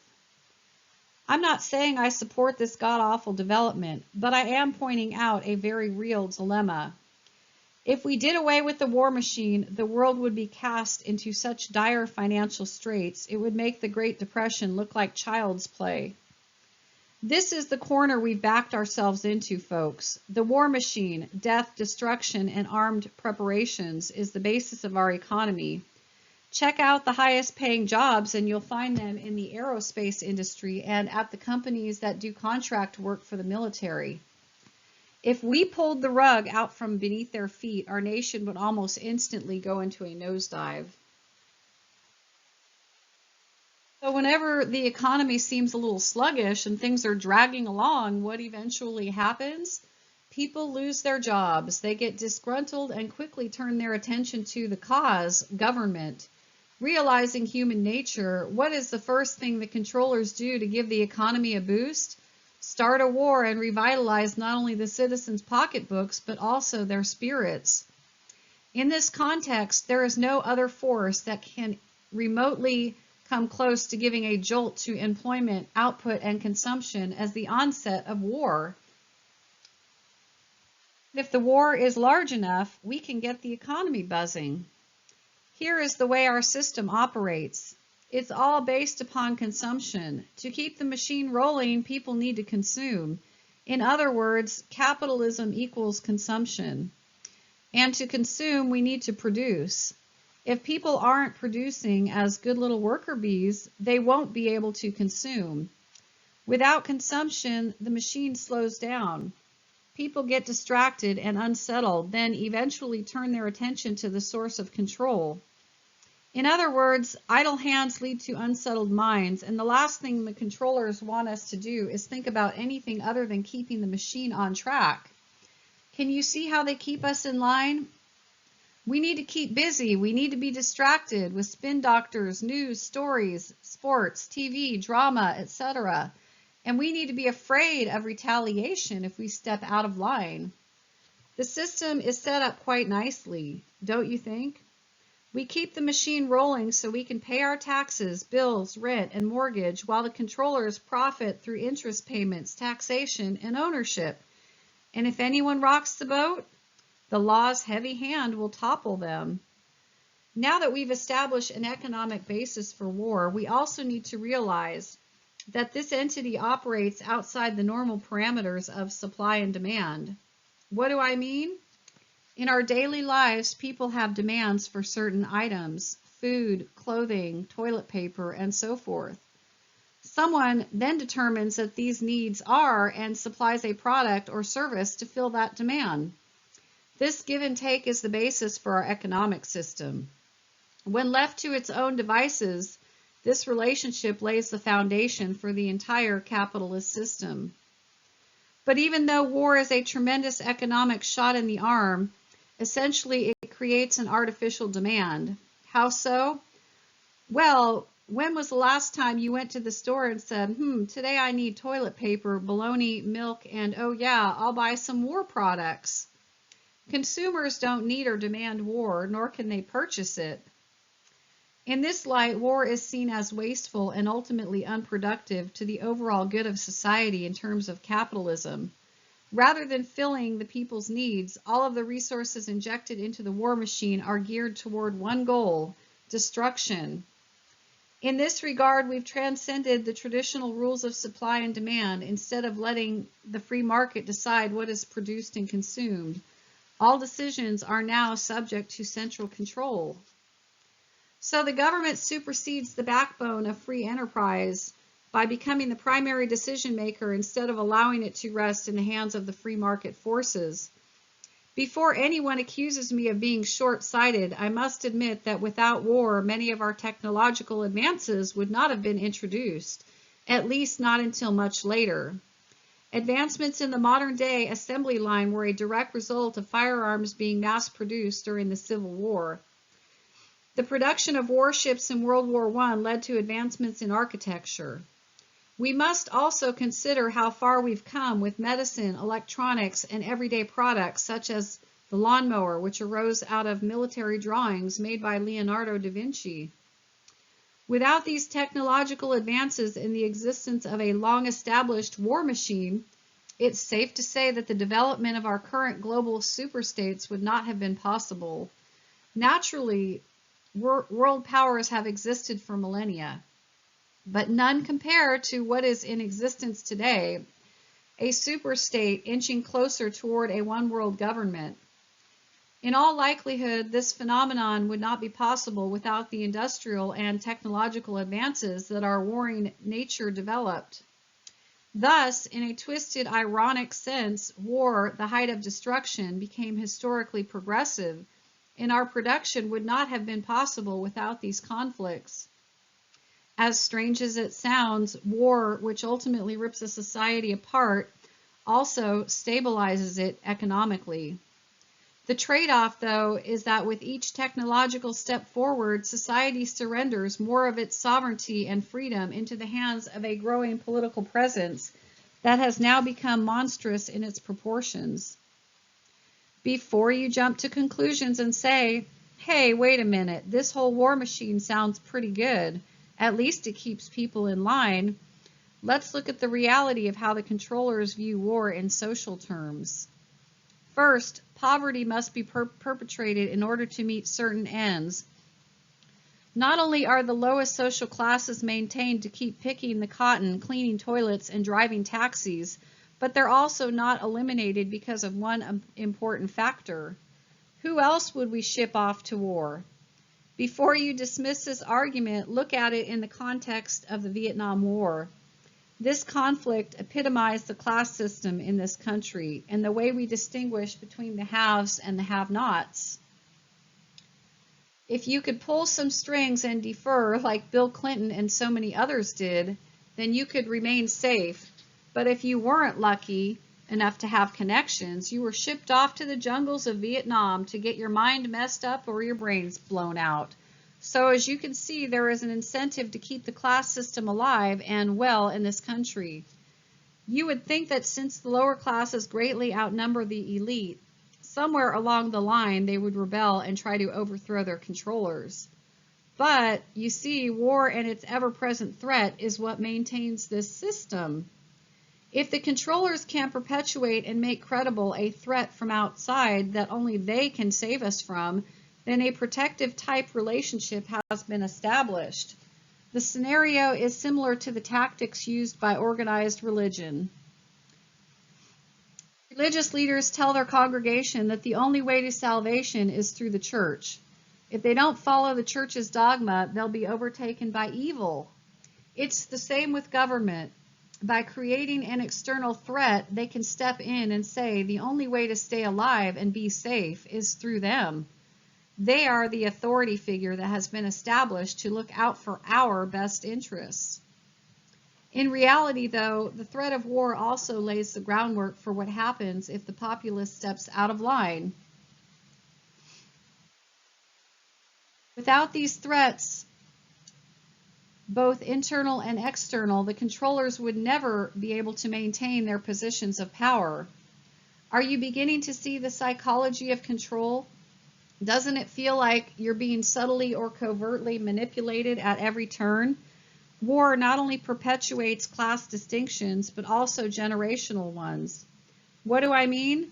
If we reverted to a time when survival of the species was determined by physical prowess, then the elderly would undoubtedly be wiped away by the young. It only seems natural that a 20-year-old kid would cast aside an 80-year-old man if it meant that his status or standard of living was elevated. But look at the Vietnam War. Who was shipped off to the jungles? 20-year-olds. And who sent them? Old men making decisions in well-protected institutions. Thus, if the young get too out of control for the old guard, like they were starting to do in the late 50s, with the Beat Generation, James Dean, and rock and roll with Elvis Presley, Jerry Lee Lewis, Chuck Berry, Buddy Holly, and Little Richard, what is one alternative? Start a war and decrease their numbers and influence. That way, they can still maintain control and retain their positions of power.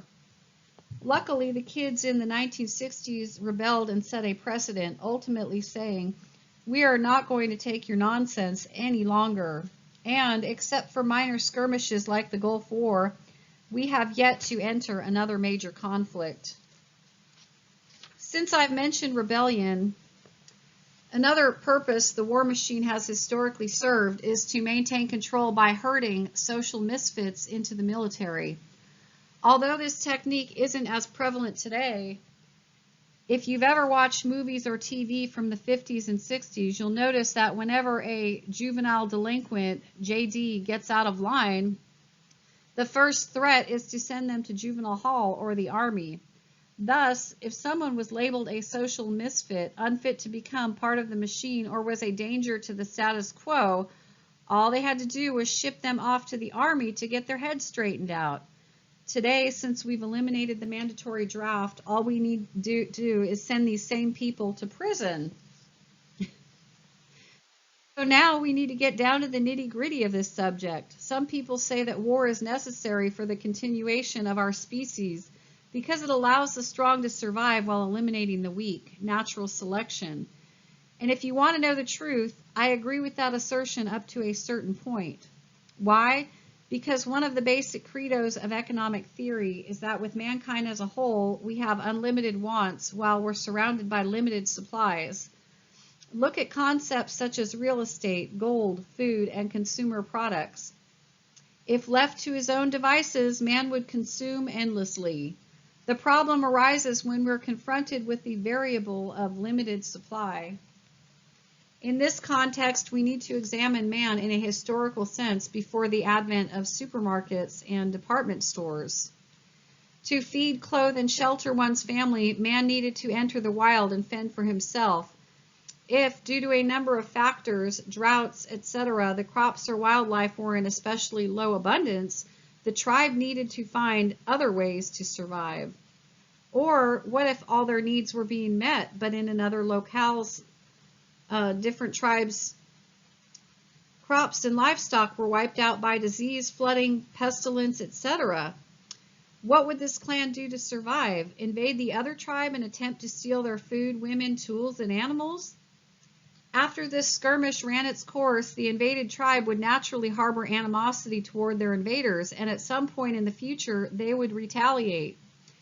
The cycle will endure, and the end result will be a war society. The only positive factor, if it can be called such, is that survival of the species will become the established order. In other words, the strong will live while the weak will perish. Over time, mankind will evolve according to natural selection. The genes of the strong will be passed on while those of the weak will be eliminated. Until that time when man is able to live in peace instead of killing each other like rats, this is the reality of our existence. If we adhere to the above synopsis, we would conclude that due to war, man's evolution is based on natural selection and survival of the fittest. But I'm here to say that this analogy is only correct up to a certain point. Then it stops being applicable. In other words, war itself, like a living organism, has evolved to the point where our species will still survive as it kills itself off, but it will no longer evolve. Why? Contrary to the past, when practically the entire tribe or society was engaged in war for pure survival reasons, the physically stronger endured while the inferior were eliminated. If you look at war in the context of history, you discover that those who led mankind in war were the same persons who became its leaders in times of peace. Or a pre-existing ruler led his people into battle by leading the charge. Thus, even if a leader weren't physically large, like Napoleon, he still had to have the courage and guts to lead his troops. But as war evolved in recent times, a strange turn of events took place. Look at it this way. Did John D. Rockefeller, J.P. Morgan, or a billionaire banker sitting in a New York City skyscraper go to World War I, World War II, the Korean War, or Vietnam? Of course not. They sent into battle those who were young and strong. A farm boy from South Dakota or a ghetto kid from Watts were the ones who were drafted.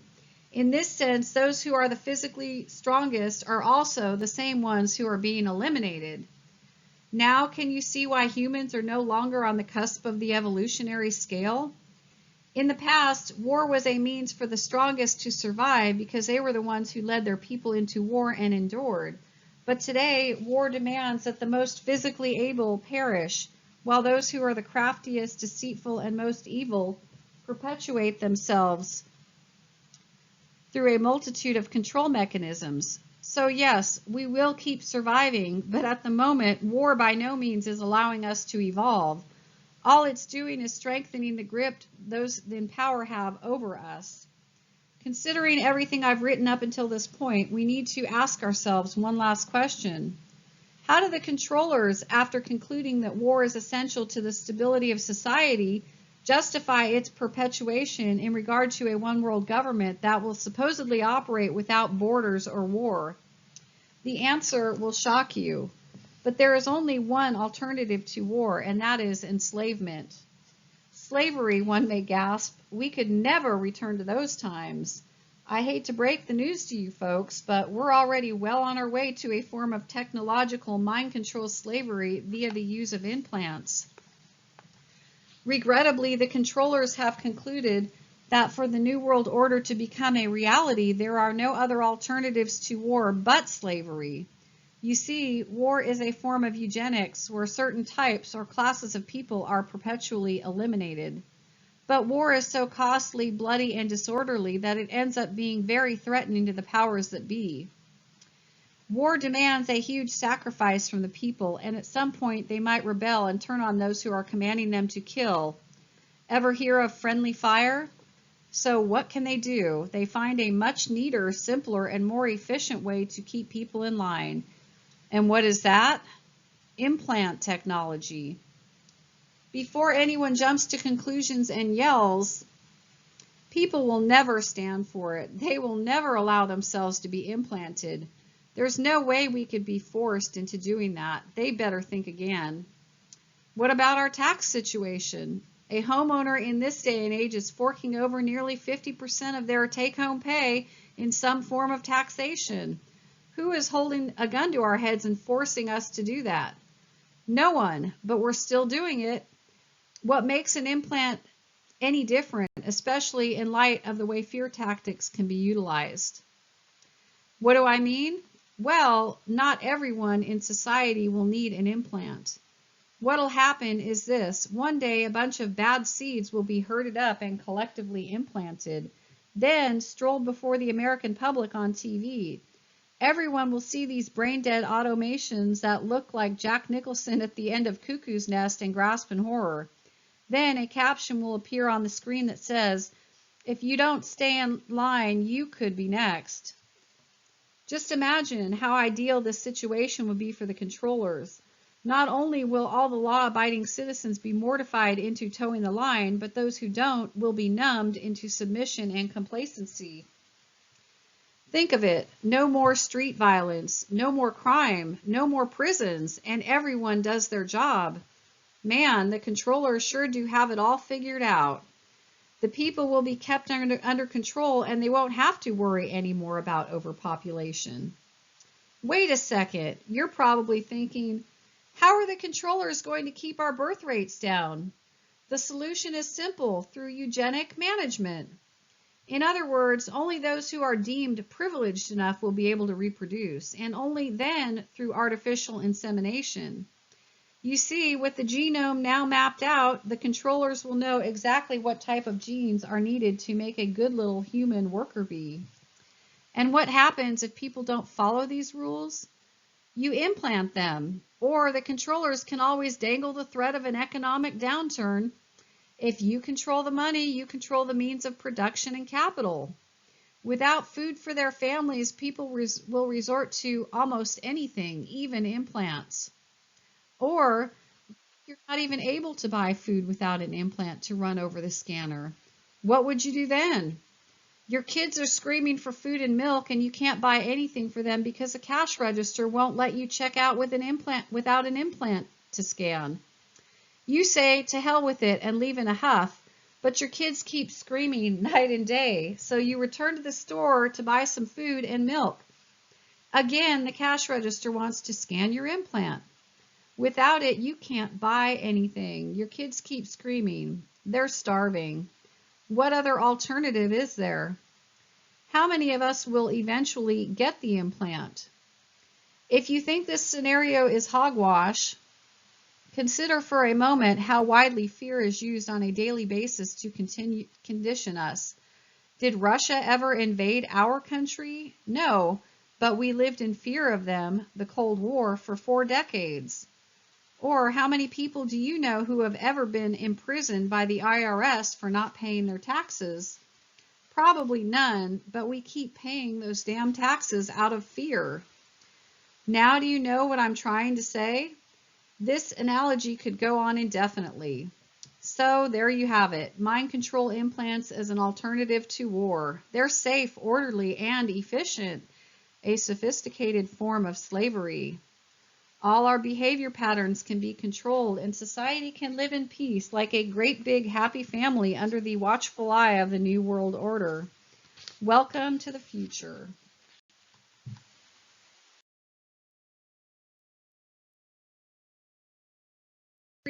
Jonestown, mass suicide or massacre? 913 dead bodies lying in rows in the middle of a Guyanese jungle as helicopter cameramen transmit the ghastly images to an American TV audience.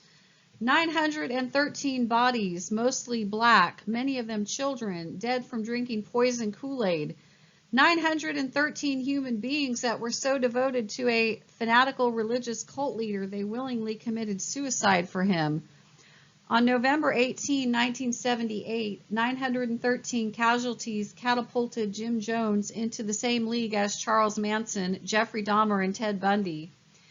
This is the cover story that was relayed by mainstream media. But did you know that when this story was first reported, the headline ran as follows: Cult deaths in South American jungle. 400 die in mass suicide. 700 flee into jungle. A week later, the body count had mysteriously jumped to 913 when 505 new bodies were discovered. When asked about these discrepancies, official sources first said that it came about because the Guyanese government couldn't count correctly. They realized how ridiculous that excuse sounded, so they recanted and came up with a new explanation. The miscount resulted from bodies being stacked atop other bodies, but when you think about it, 408 bodies were initially found, then 505 more a week later. Does that mean that 408 bodies can completely cover 505 bodies? Also, when researchers looked into this matter and examined 150 aerial and close-up photos, they noticed that not one body was piled atop another. To reiterate this point, the next time you see photos of the death scene at Jonestown, you'll see that all of the bodies are aligned in neat rows face down with few exceptions. The most striking unreported aspect of this situation was that nearly 90% of the deceased had apparent syringe marks on their bodies, while others had bullet wounds or evidence of strangulation. Other peculiarities were signs of drag marks on the earth near the victims, as if they had been dragged to their final resting spot, then laid in rows. Another oddity concerning the death scene was that Jim Jones' handgun, which he supposedly used to kill himself after all the others had died, was found lying about 70 yards away from his body. Also, when the bodies were examined, it seems that none of the corpses exhibited the telling signs of cyanide poisoning, calling cyanide rictus, that is common to this type of death. If the members of Jim Jones' cult didn't commit mass suicide, as was reported, what was behind this atrocity? Without beating around the bush, Jonestown was part of a 30-year MK-Ultra program that was run by military intelligence and the CIA. The U.S. Embassy at Georgetown, Guyana, essentially had every position filled with CIA operatives. If you research this claim, you wouldn't find it very surprising considering the nature of that spy operation. Also, many of the members in the upper echelon of the Jonestown hierarchy had shadowy family histories, including associations with Navy intelligence, warfare research, Navy missile development, and financial dealings with IG Farben, the infamous Nazi conglomerate. Researchers who have investigated this phenomenon have even gone so far as to say that Jonestown wasn't only associated with the CIA, It was the CIA. Once you get past the smokescreens and secrecy, it appears that spooks were lurking behind every corner, their dirty little hands pulling the strings of all the bit players. Here is a list of the drugs that were recovered at Jonestown, all of which are MK Ultra mainstays. 11,000 doses of thorazine to induce trances, sodium pentothal, truth serum, chloral hydrate, a hypnotic, Demerol, a depressant, thallium to fog mental activity. It was also estimated that between $26 million to $2 billion in assets were recovered from a variety of Jonestown bank accounts, properties, and investments. How did the Reverend accumulate so much wealth? It surely wasn't from cashing little old ladies' Social Security checks at the beginning of each month. Hell no. In addition to being a secret mind control genocide experiment, Jonestown was also a cover for illegal drug smuggling and gun running. Folks, Jonestown wasn't a quaint little refuge that a few hundred religious-minded people ran away to. It was a full-fledged mind control concentration camp that had all the earmarks of a CIA experiment gone wrong. Instead of studying their Bibles, praying, and living in utopia, these people were the subjects of psychological testing, isolation techniques, drug use, brainwashing, torture, and mind games. Why do you think none of the corpses had autopsies performed on them by a qualified physician? One of the reasons is that they would have discovered all the drugs that were being funneled into these people. This argument is reinforced when you consider that Chief Medical Examiner Dr. Mutu testified before a Guyanese grand jury and said he felt that all but 3 of the people who perished at Jonestown were murdered and only 2 had committed suicide. If this is the case, why did the Guyanese government blow the whistle on the CIA? The answer is simple. They covered it up because certain Guyanese officials received over $2.5 million that had been lifted from the camp. That kind of money silences a lot of tongues. If Jonestown was not, in fact, the culmination of a mass suicide effort, then how did all these people die? The first clue can be found in this tidbit of information. In the fall of 1978, 2 forces were performing training exercises in the Guyanese jungles. The first was the British Black Watch troops, and the second was the American Green Berets. Both of these groups are trained in the art of commando-type covert killing. Eyewitnesses at the airstrip where Congressman Leo Ryan flew into and tried to depart saw zombie-like men with guns who emerged from a tractor-trailer and started shooting at Congressman Ryan and the 3 journalists traveling with him. These assassins also delivered the final death blows to those who were already wounded and lying on the runway. Could it be that these hired mercenaries were the same ones who injected and killed the first 408 Jonestown members, then rounded up and executed the 505 others that escaped into the jungle? It seems plausible, especially when Congressman Jones and his journalist counterparts had traveled to Guyana with the intention of exposing the Jonestown mind control secrets. In 1973, the CIA was hauled in front of Congress and promised that the horrors of their MK Ultra program would be immediately stopped. Of course, that never happened. The CIA simply altered the nature of their experimentation and focused on a different batch of victims. When Congressman Leo Ryan and 3 journalists visited Guyana, what did they find? A total freak show, drugs, religious insanity, a fanatical guru, mind control, manipulation, and quasi-slavery. They realized that once these people returned to the States and reported their findings, heads would roll as far as the CIA was concerned. So there was only one alternative. Send in a crew of zombie killers and wipe out the whole bunch of them. And that's what they did.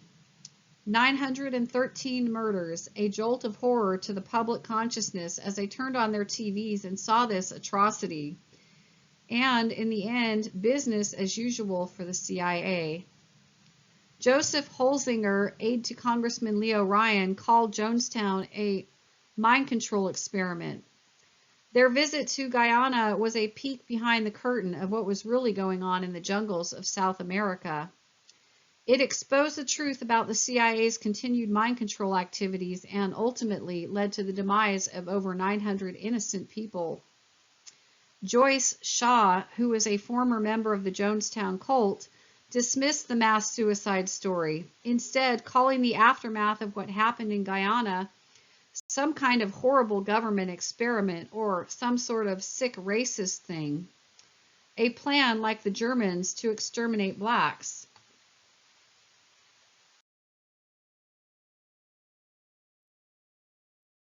Quotes and quotes. The Oklahoma City bombing.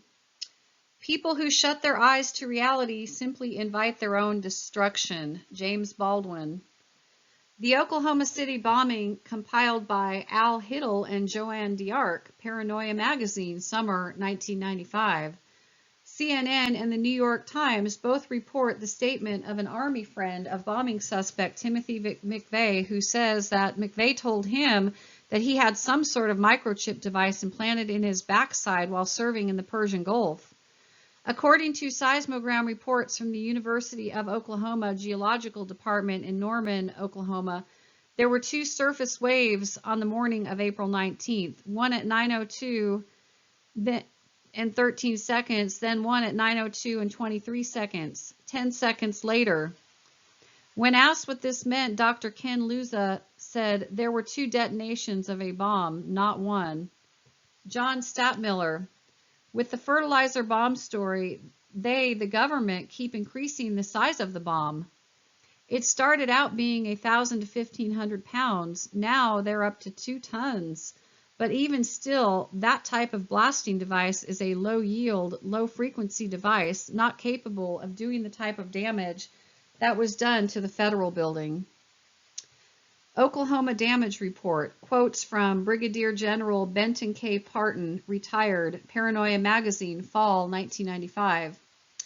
The damage pattern on the reinforced concrete superstructure could not possibly have been attained from a single truck bomb without supplementing demolition charges at some of the reinforced column bases. The pattern of damage would have been technically impossible without supplementing demolition charges at some of the reinforced column bases, a standard demolition technique. Blast through air is a very inefficient energy coupling mechanism against heavy reinforced concrete beams and columns. The entire building in Oklahoma City could have been collapsed with relatively small demolition charges against the base of columns and with even less explosives if linear cavity cutting charges had been used. I know of no way possible to reproduce the apparent building damage without well-placed demolition charges complementing the truck bomb damage.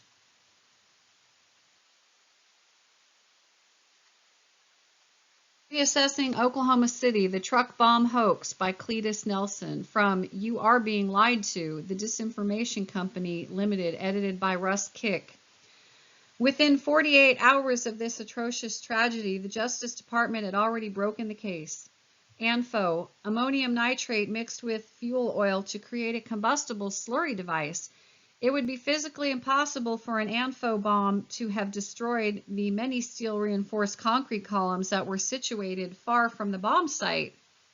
To reinforce the theory that explosives were used inside the federal building, columns B4 and B5, which were in direct proximity to the blast, remained standing, while column A7, which stood some 60 feet from the Ryder truck, was mysteriously demolished. The much closer columns are still standing, while the much larger column A7 is down. These facts are sufficient reason to know that columns B3 and A7 had demolition charges on them. ANFO, ammonium nitrate, is a poor choice for breaking reinforced concrete. August 1996 FEMA study. 4,800 pounds of ANFO would have been virtually unable to have caused the so-called 30-foot crater in Oklahoma City. Leaked Pentagon study that appeared in Strategic Investment Newsletter. The destruction of the federal building last April was caused by 5 separate bombs. 1997 Air Force Elgin Blast Effects Study. The final study could not ascribe the damage that occurred on April 19, 1995 to a single truck bomb containing 4,800 pounds of ANFO, and instead suggested that other facts such as locally placed charges within the building itself may have been responsible. Samuel Cohen, physicist who created the neutron bomb, I believe that demolition charges in the building placed inside certain key concrete columns did the primary damage to the Murrah Federal Building. It seems to me that evidence has gotten much stronger in favor of internal charges, while the ammonium nitrate bomb theory has fallen apart. Justice Department Inspector General's Office, IGO, publicly questioned the shoddy practices and overt bias of the FBI. They also rebuked the FBI for engaging in unsound science. United States Government Technical Manual number 9-1910, issued by both the Army and the Air Force, ANFO couldn't possibly produce a shockwave capable of mangling the building's concrete supports. Dr. Randall Heather on Oklahoma City's Channel 4. It's actually a great stroke of luck that we've got undifused bombs. He was commenting on the undetonated charges that were located and diffused once rescue efforts were underway inside the Murrah building after it was crumbled. KFOR-TV, 11:31 Eastern Time. The FBI has confirmed there is another bomb in the federal building. It's in the east side of the building. We're not sure what floor, what level, but there is definitely danger of a second explosion. Radio logs and transcripts of Oklahoma City Police and Fire Department personnel show the discussion of removing additional explosives.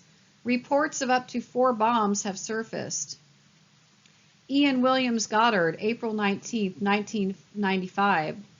As widely reported on CNN and TV stations across the nation, up to 4 primed bombs were found inside what remained of the Murrah Federal Building. He suggested that highly powerful non-ANFO explosive devices were detected inside the building. Attorney Charles Watts, who was in a federal courtroom directly across the street from the Murrah building to media bypass, we heard an explosion that knocked everyone on the floor. As the Vietnam veteran hit the deck, he alleged he felt a second detonation more powerful than the first. If ANFO is physically incapable of causing the level of damage sustained by the Murrah building, and if evidence shows that more than one explosion occurred on April 19, 1995, one must at least consider the existence of a far-reaching conspiracy than the one sanctified by the mainstream media. The federal government possessed prior knowledge of an imminent terrorist strike on the Murrah building. Only 2 members of the ATF were in the building at the time of the explosion, 2 of 17 employed there. A man was told by a BATF agent that we were tipped off by our pagers not to come to work that day. His employer willingly confirmed this controversial claim. ABC's 2020 reporters provided substantial proof that local fire department officials were instructed by the FBI 5 days before the blast that there were some people coming through town they should be on the lookout for. The Executive Secretariat's office at the Justice Department received a call 24 minutes before the explosion announcing that the Oklahoma Federal Building had just been bombed. Conclusion: these 2 events, the World Trade Center bombing in 1993 and Oklahoma City in 1995, have provided the impetus for a state-sanctioned war against anti-government dissent that has produced a chilling effect on certain forms of political activism in this country ever since. Result: repressive anti-terrorism laws, internet surveillance, and crackdowns on politically suspect dissent groups.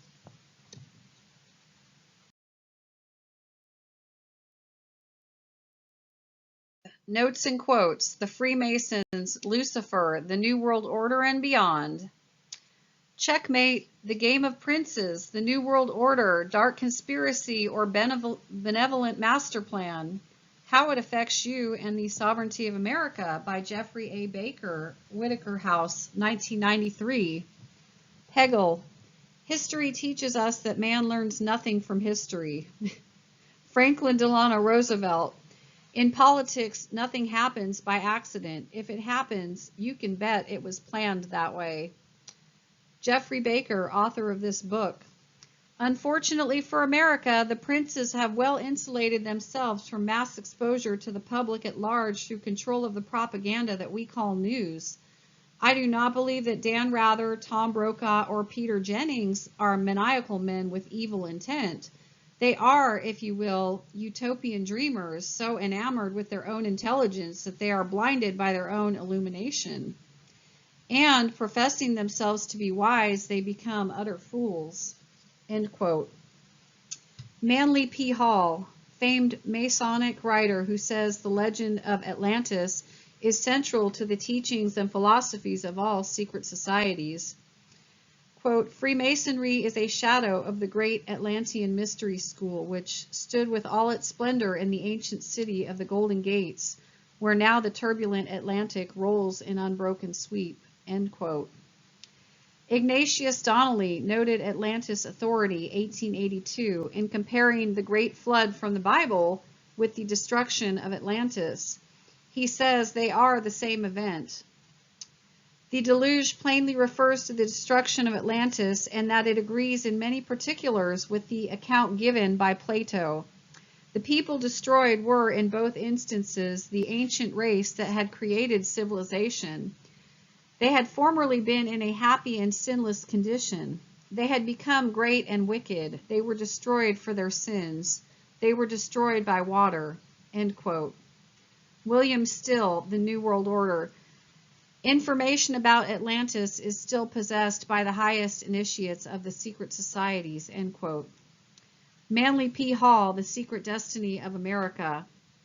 Plato wrote about Atlantis in 400 BC, and his information was taken from accounts given by Solon, who was the father of Greek democracy. Solon learned about Atlantis by studying with priests in the temple of Isis in Sais, Egypt. In 595 BC, these priests took Solon to an underground cave where the Nile flowed.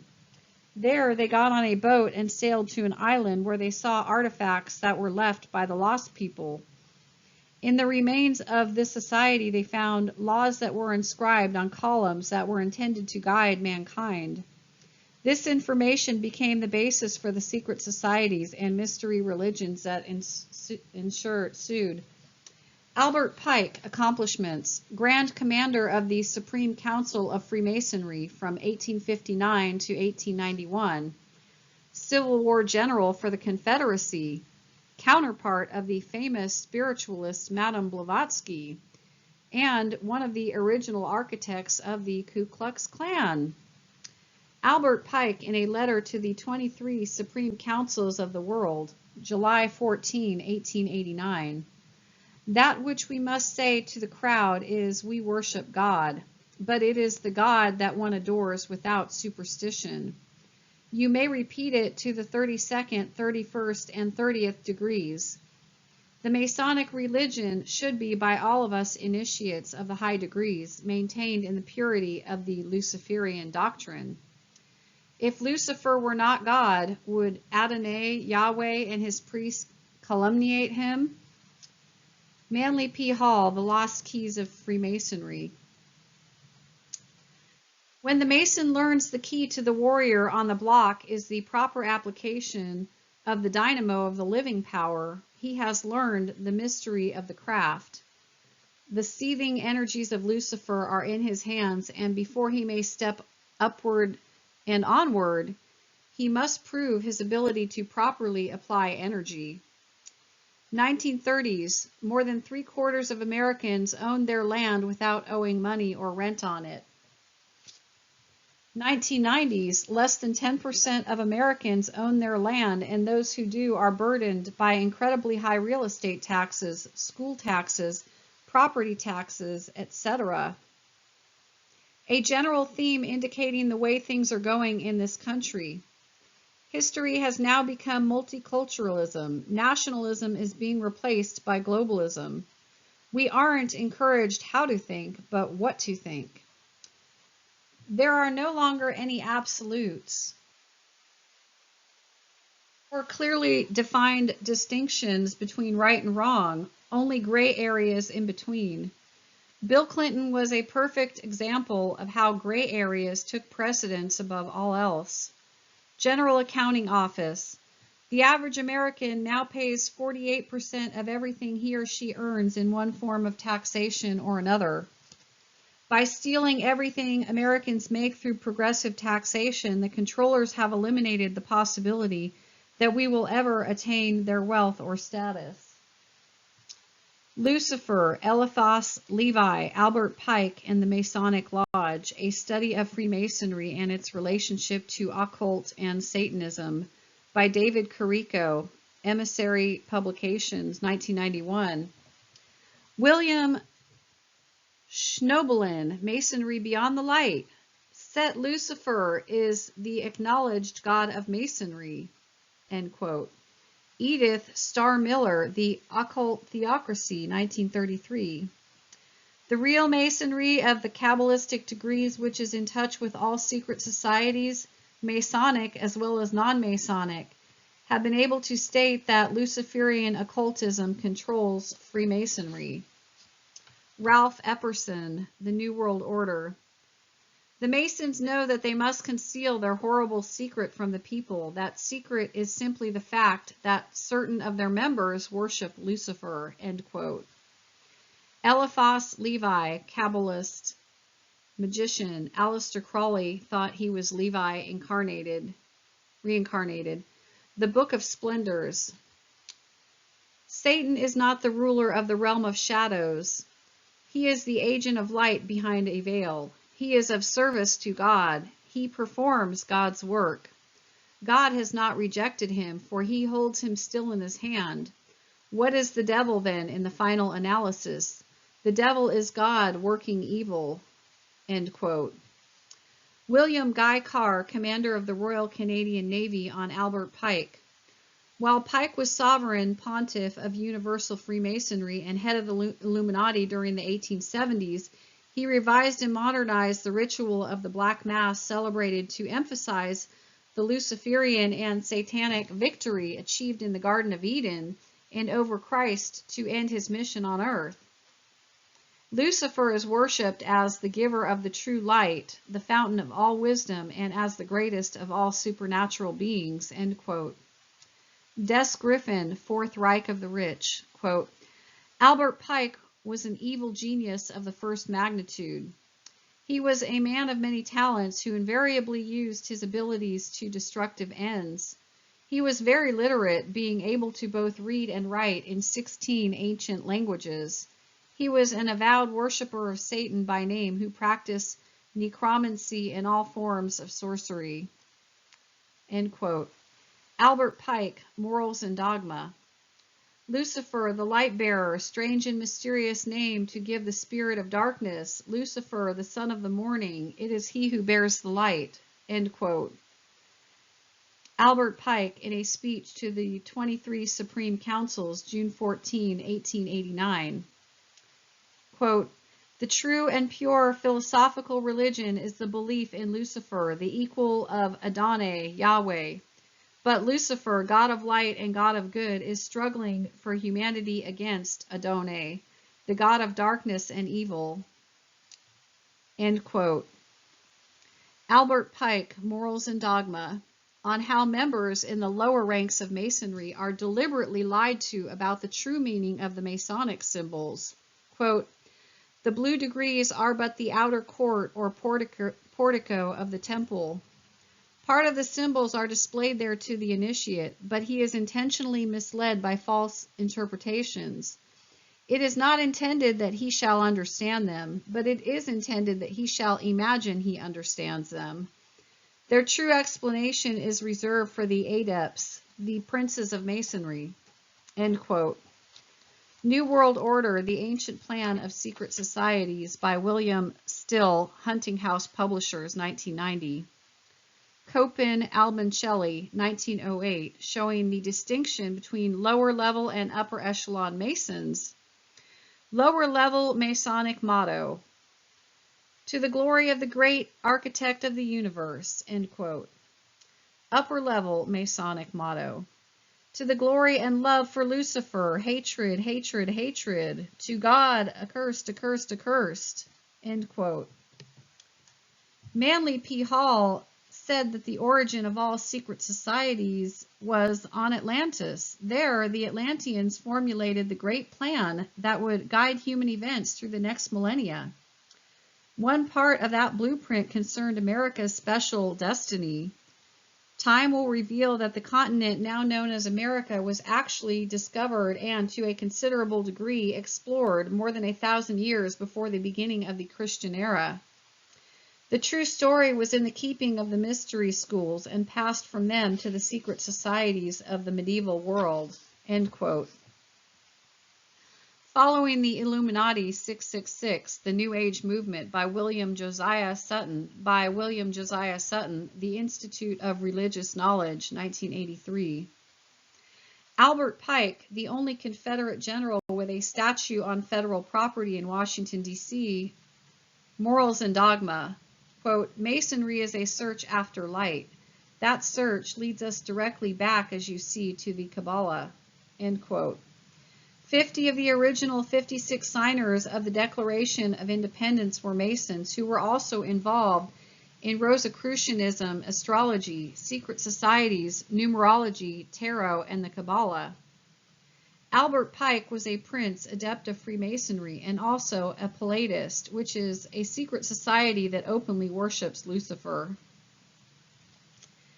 Albert Pike, quote, "Yes, Lucifer is God, and unfortunately, Adonai, Yahweh, is also God, for the eternal law is that there is no light without shade, no beauty without ugliness, no white without black.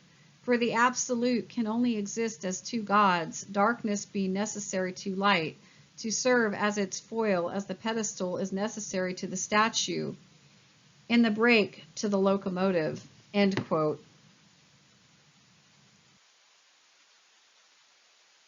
Gods of the Lodge by Reginald C. Hought, Jr., Victory Publishing Company, 1990. Albert Pike, Morals and Dogma.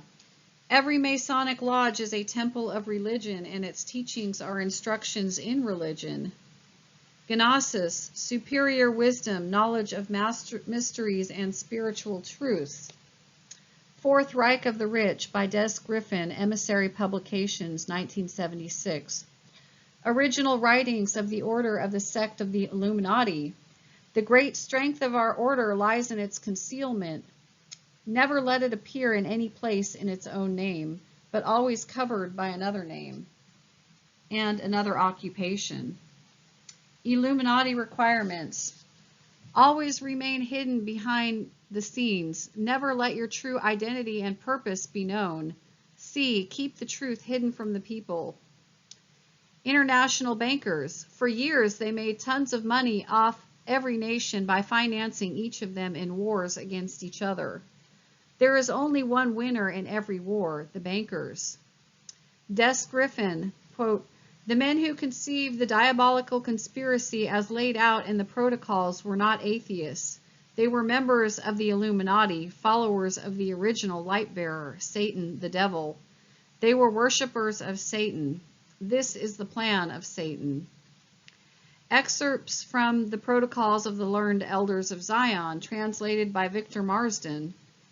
Quote, "The best results in governing are attained by violence and terrorization, not by academic discussion," end quote. "The ruler who is governed by the moral is not a skilled politician. Great national qualities like frankness and honesty are vices in politics. The political has nothing in common with the moral. We must not stop at bribery, deceit, and treachery when they should serve toward the attainment of our end." Henry Ford, quote, "The only statement I care to make about the protocols is that they fit in with what is going on. They are at least 16 years old, and they have fitted the world's situation up to this time. They fit it now. Two phrases that frequently appear in the protocols: goyim, human cattle, a slur used to categorize all people of every race or creed who aren't members of the Illuminati; agentor, all of the agents who are used by the Illuminati. General Douglas MacArthur. History fails to record a single precedent in which nations subject to moral decay have not passed into economic and political decline, end quote. Boston Tea Party. All of the participating members were Freemasons who belonged to the St. Andrew's Lodge in Boston. Benjamin Franklin joined his first American Masonic Lodge in 1731, Lodge of St. John in Philadelphia. He printed the first Masonic book ever released in America, Constitutions. He was also a Grand Master of the Nine Sisters Mason Lodge in Paris. George Washington, also a high-ranking Mason. Des Griffin. In order to establish how deeply the secret societies have penetrated politics, it is necessary to understand how the history of the 20th century has been molded by a hidden power group. This group is not necessarily aligned to either the left or right wings of the conventional political movements which have taken the public role of shaping world events in the years since the end of World War I. It operates within both capitalism and communism and has as its ultimate goal a politico-spiritual vision which transcends both these materialistic systems, which are used to control the masses, end quote.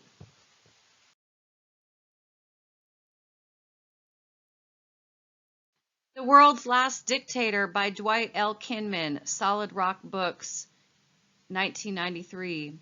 Anthony Sutton, America's Secret Establishment, An Introduction to the Order of Skull and Bones, commenting on the philosophical outlook of the controllers. Quote, "We're going to use the Hegelian dialect process to bring about a society in which the state is in absolute and total powerful control, a new world order where the state is absolute and the individual can only find freedom in blind obedience to the state," end quote. John Rankin, U.S. Representative on the floor of the House of Representatives. The United Nations is the greatest fraud in all history. Its purpose is to destroy the United States, end quote. David Rockefeller. We are on the verge of a global transformation. All we need is the right major crisis and the nations will accept the New World Order, end quote. Malachi Martin, The Keys of This Blood. At the round table of international politics, no ruler could command, no government could function without the nod of the Roman Pope, end quote. Alice Bailey, A World Problem, 1950. A new world religion is on its way to externalize the earth. It is the Masonic ritual, the role of solar angel, end quote. Albert Pike, July 13, 1889. Lucifer is God. Pure philosophic religion is the belief that Lucifer is the god of light and the god of good, end quote. Albert Pike again, Morals and Dogma. The Masonic religion should by all of us initiates of the highest degrees be maintained in the purity of the Luciferian doctrine.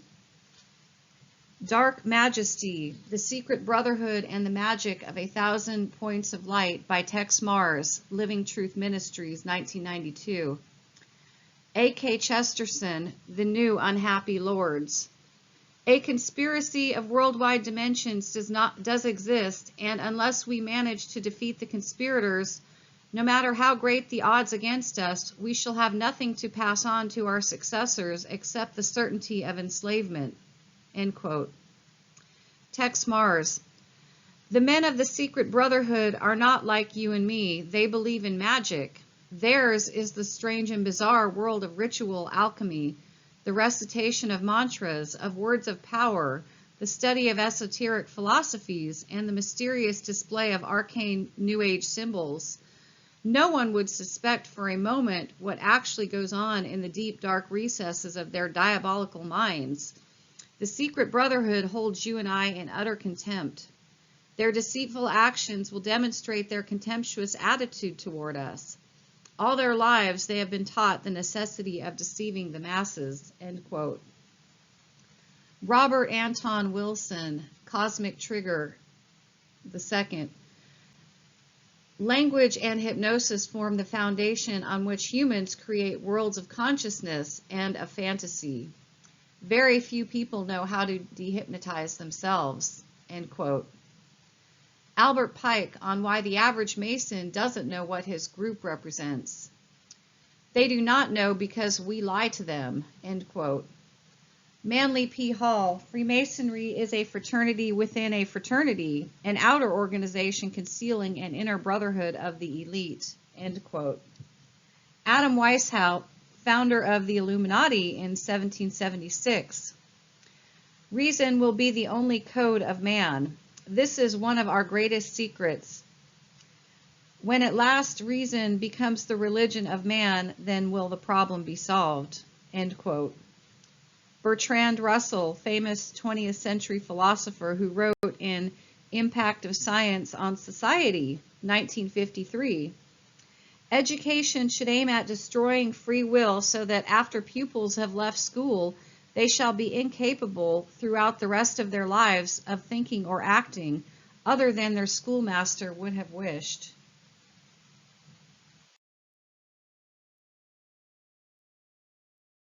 '46. Civilization, History, and the Decline of the West.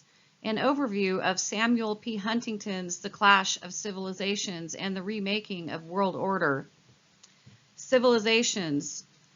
Samuel P. Huntington, one of the elite architects of the New World Order, wrote an article in the summer of 1993 for the Council on Foreign Relations' premier publication, Foreign Affairs, where he said, "The central and most dangerous dimension of the emerging global politics would be the conflict between groups of differing civilizations." End quote. This simple passage was the key to Huntington's seminal 1996 work, Clash of Civilizations, which was the first to lay the foundation for our current global war environment. Because Russian communism had finally withered away due to its inherent fallibility as a political system, those at the top of the control pyramid needed to create a new enemy to keep their conflict-oriented Hegelian dialectic chugging along its course. Stated differently, Michael Dibdin wrote in Dead Lagoon, "There can be no true friends without true enemies. Unless we hate what we are not, we cannot love what we are." This simple sentiment, Psychology 101, at its most simple, is a central tenet of the controller's divide and conquer strategy that they've used to keep their subjects at each other's throats since the beginning of time. It's the oldest trick in the book and one that capitalizes on mankind's suspicion of those different than themselves. Thus, as the New World Order media pundits tell us on a daily basis, the most dangerous enemies we have today are those from different civilizations. Similar to the perpetual war culture of George Orwell's 1984, we've gone from having the Germans, Nazis, Japanese as our primary enemy in the 1940s to the Soviets during the Cold War. Along this way, we had the Koreans as our enemy in the 1950s, the Vietnamese in the 1960s and early 70s, plus the Libyans, Nicaraguans, and Serbs. But since these enemies have outlived their usefulness and fallen to the wayside, the global planners needed another villain to raise our ire. So why not exploit the concept of hating those who are culturally different than we are? This process began nearly 10 years ago with the publication of Samuel Huntington's CFR article and was quickly advanced by another New World Order blueprint maker, Zbigniew Brzezinski, the Grand Chessboard. Huntington's work, which will be the primary focus of this article, begins by asking, what precisely is Western civilization? The famous historian Carroll Quigley answers by telling us that in 500 AD, there was no such concept as Western civilization. But 1,000 years later, in 1500 AD, Western civilization had grown to full flower and was the most dominant force on Earth. As its influence grew, the Europeans moved into other countries, invaded them, and tried to affect how other parts of the world were ruled, i.e. imperialism. Regrettably, Huntington informs us that today Western civilization is rapidly on the decline and will, within less than 5 centuries, pass from existence. The actuality of specific civilizations did not even come into prominence until the 1700s, when the notion was advanced by French intellectuals who differentiated nomadic savages from those who were settled, urban, and literate. According to these French thinkers, society could only progress if mankind became more civilized. One of the most monumental results of this paradigm shift was the Industrial Revolution, which forever changed the face of our planet in regard to production, consumption, the environment, human interaction, and our general psyche. At the time when these societal shifts were unfolding, civilizations were, by and large, geographically separated. Due to travel and communication limitations, the only contact the majority of people from one civilization had with another was via war, the conquering and/or elimination of one people by another, or through enslavement, example, Africa to America. Today, with the advancement of mind-boggling technological advancements, 8 distinct globally interrelated civilizations have emerged. Oriental, Indian, Islamic, Russian, Western, Latin, African, Jewish. Most of these civilizations have at their center a core country whose dynamics come to represent the overall whole. These dominant core countries within each civilization change over time, as can be seen in Western civilization with France, England, and then the United States filling this role over the last 3 centuries. The same can be said for the Orient, where Japan was once the leader, while today China is quickly assuming that role. On the contrary, some civilizations such as Islam do not have a dominant core country to lead the helm, a fact which is evident today as Western leaders warn us of an elusive reign of terror and axis of evil. Historian Arnold J. Toynbee has even gone so far as to outline the stages of each civilization, which I will reproduce in the context of the United States of America. Creation as a response to great challenges. Our American Revolution due to an immense dissatisfaction with England's rule from across the sea. 2. A period of growth where control of the environment is produced by a creative minority. The Founding Fathers, a group of inordinately talented men. 3. Times of trouble, our Civil War, and now a potential post-9/11 World War.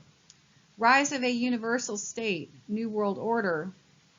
5. Disintegration, Western civilization as we know it today eliminated. The United States was thus formed by a collection of like-minded people with a common religion, language, history, morality, and form of government. But this foundation, the Constitution, Declaration of Independence, and our Bill of Rights, is being systematically usurped and destroyed by the globalists. This travesty will be the primary cause for our eventual downfall unless the people of this country are strong enough to retain what made us great in the first place.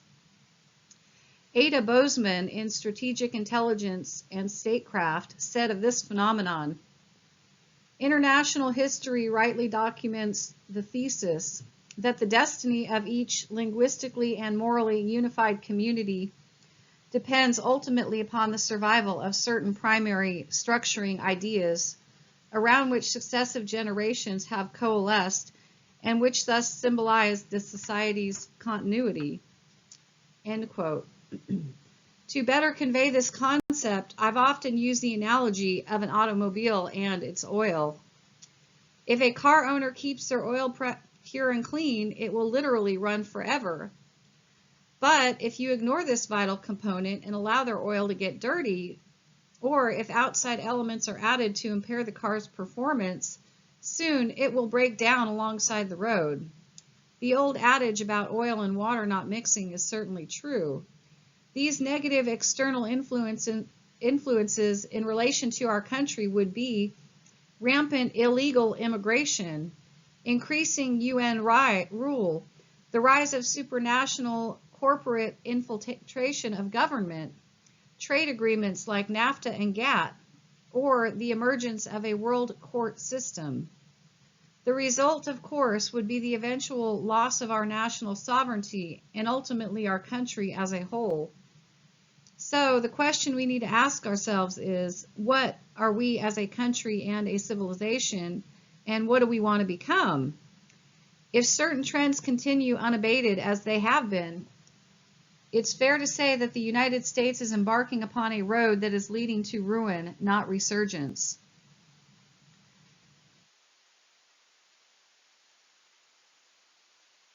Historical paradigm shifts. If the study of world empires shows anything, it is that those who are king of the hill don't remain there forever.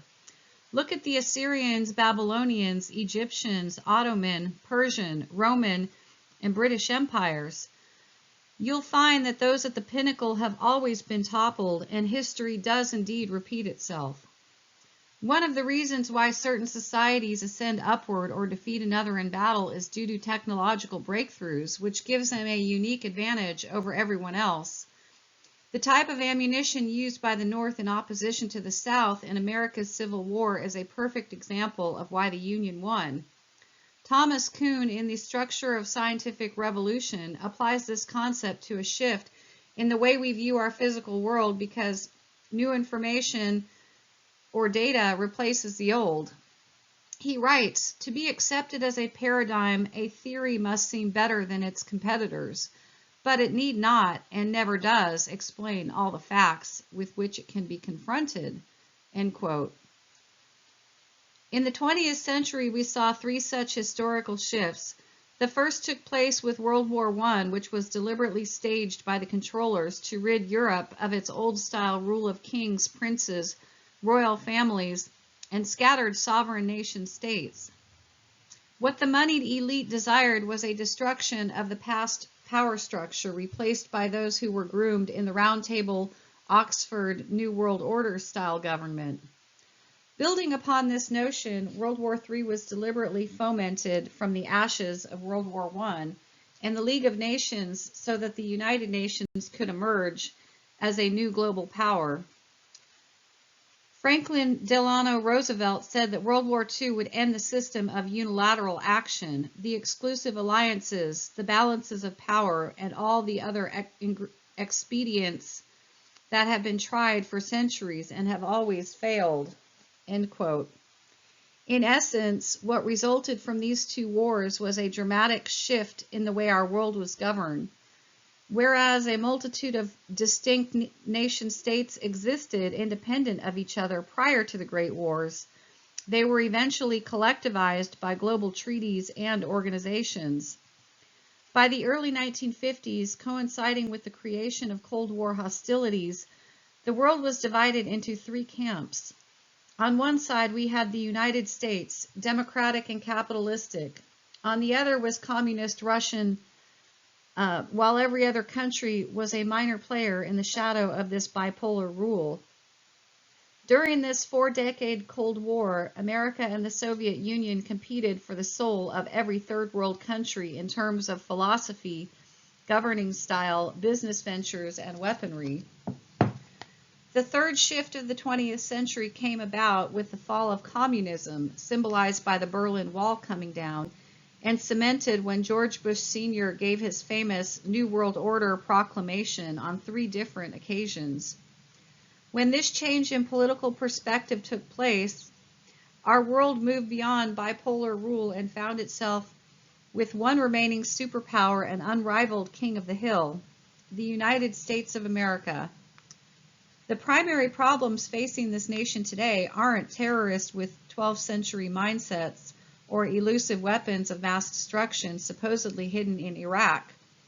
No, the true cancer eating away at us is the collective thought of invincibility on the part of the American people. We've become so confident in our position that America cannot be beaten at anything, especially war, that any suggestion to the contrary seems laughable. In other words, I'm afraid to say that we now consider ourselves the end-all and be-all of everything.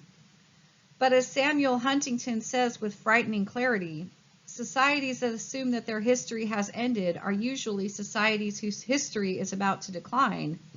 End quote. This quote is reminiscent of one given by Arnold J. Toynbee in A Study of History, where he described the English middle class in 1897 and their inflated notions of Pax Britannica. As they saw it, history for them was over, and they had every reason to congratulate themselves on the permanent state of felicity which this ending of history had conferred on them. But guess what? The British Empire fell, and in this vein, America is a mature society as opposed to a lean, mean, young, and hungry society. And it is in decline due to deterioration from within. When these symptoms surfaced in the past, one of two things resulted. One, the country in question was invaded and severely beaten. If we become immersed in a world war on multiple fronts and all our troops are on foreign soil, what would prevent Russia or China from sweeping onto our shores and giving us a whooping? The society rots from within. If you don't think we're completely rotten on the inside, take a few moments to look at how the selected leaders of this country have absolutely sold us out to the controllers. It's appalling. In this sense, we're as rotten as ancient Rome was in every conceivable way.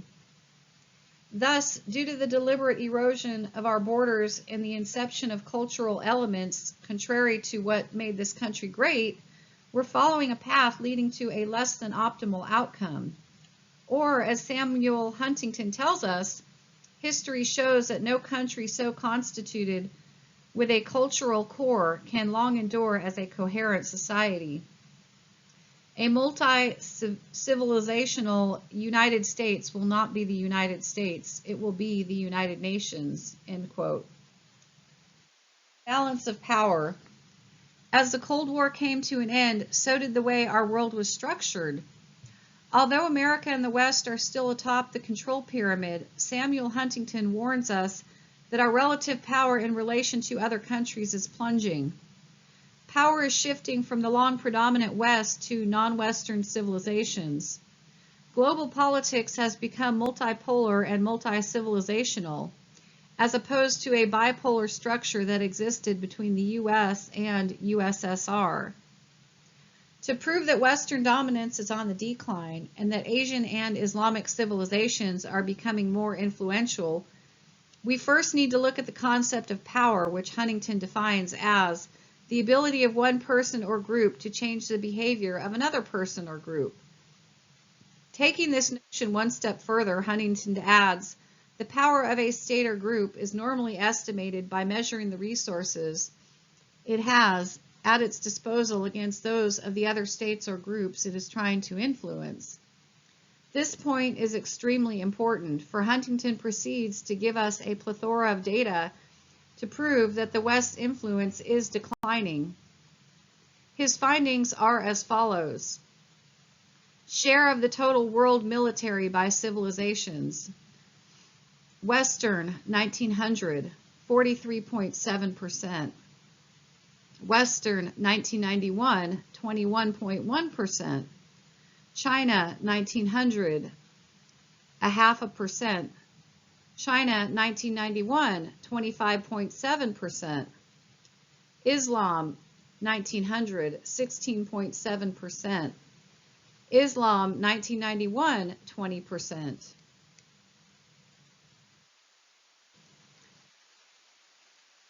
If you combine the military manpower of China and the Islamic nations, it totals 45.7%. Thus, these two entities comprise nearly 1/2 of the world's entire troops. Share of the world population under political control of civilizations. Western, 1900, 44.3%. Western, 1990, 13.1%. Western 2025 estimated 10.1%. China 2025 21% estimated. Islam 1900 4.2%. Islam 1990 13.4%. Islam 2025 19.2% estimated. These numbers are truly frightening. In 2 decades, world populations under the political systems of Western civilization will only control 10% of the world, while China and Islam combined will control over 40% of the world.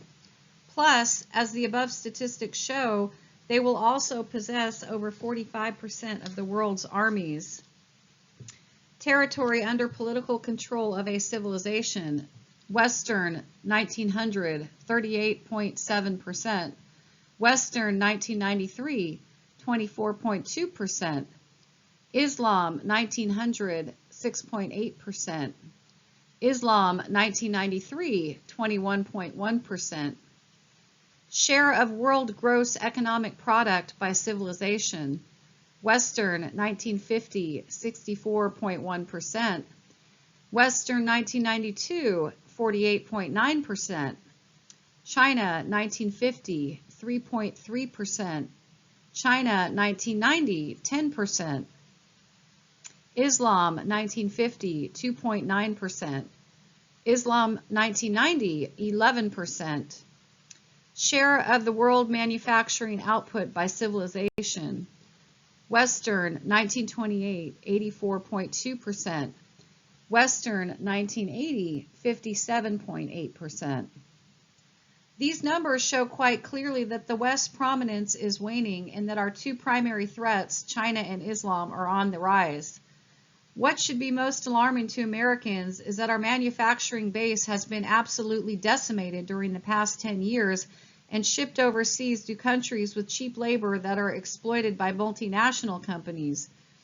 Whereas power shifted from Europe to America following World War II is yet again being transformed, as Samuel Huntington points out, the successors to Reagan, Thatcher, Mitterrand, and Kohl will be rivaled by those of Deng Xiaoping, Nakasone, Indira, Gandhi, Yeltsin, Khomeini, and Suharto.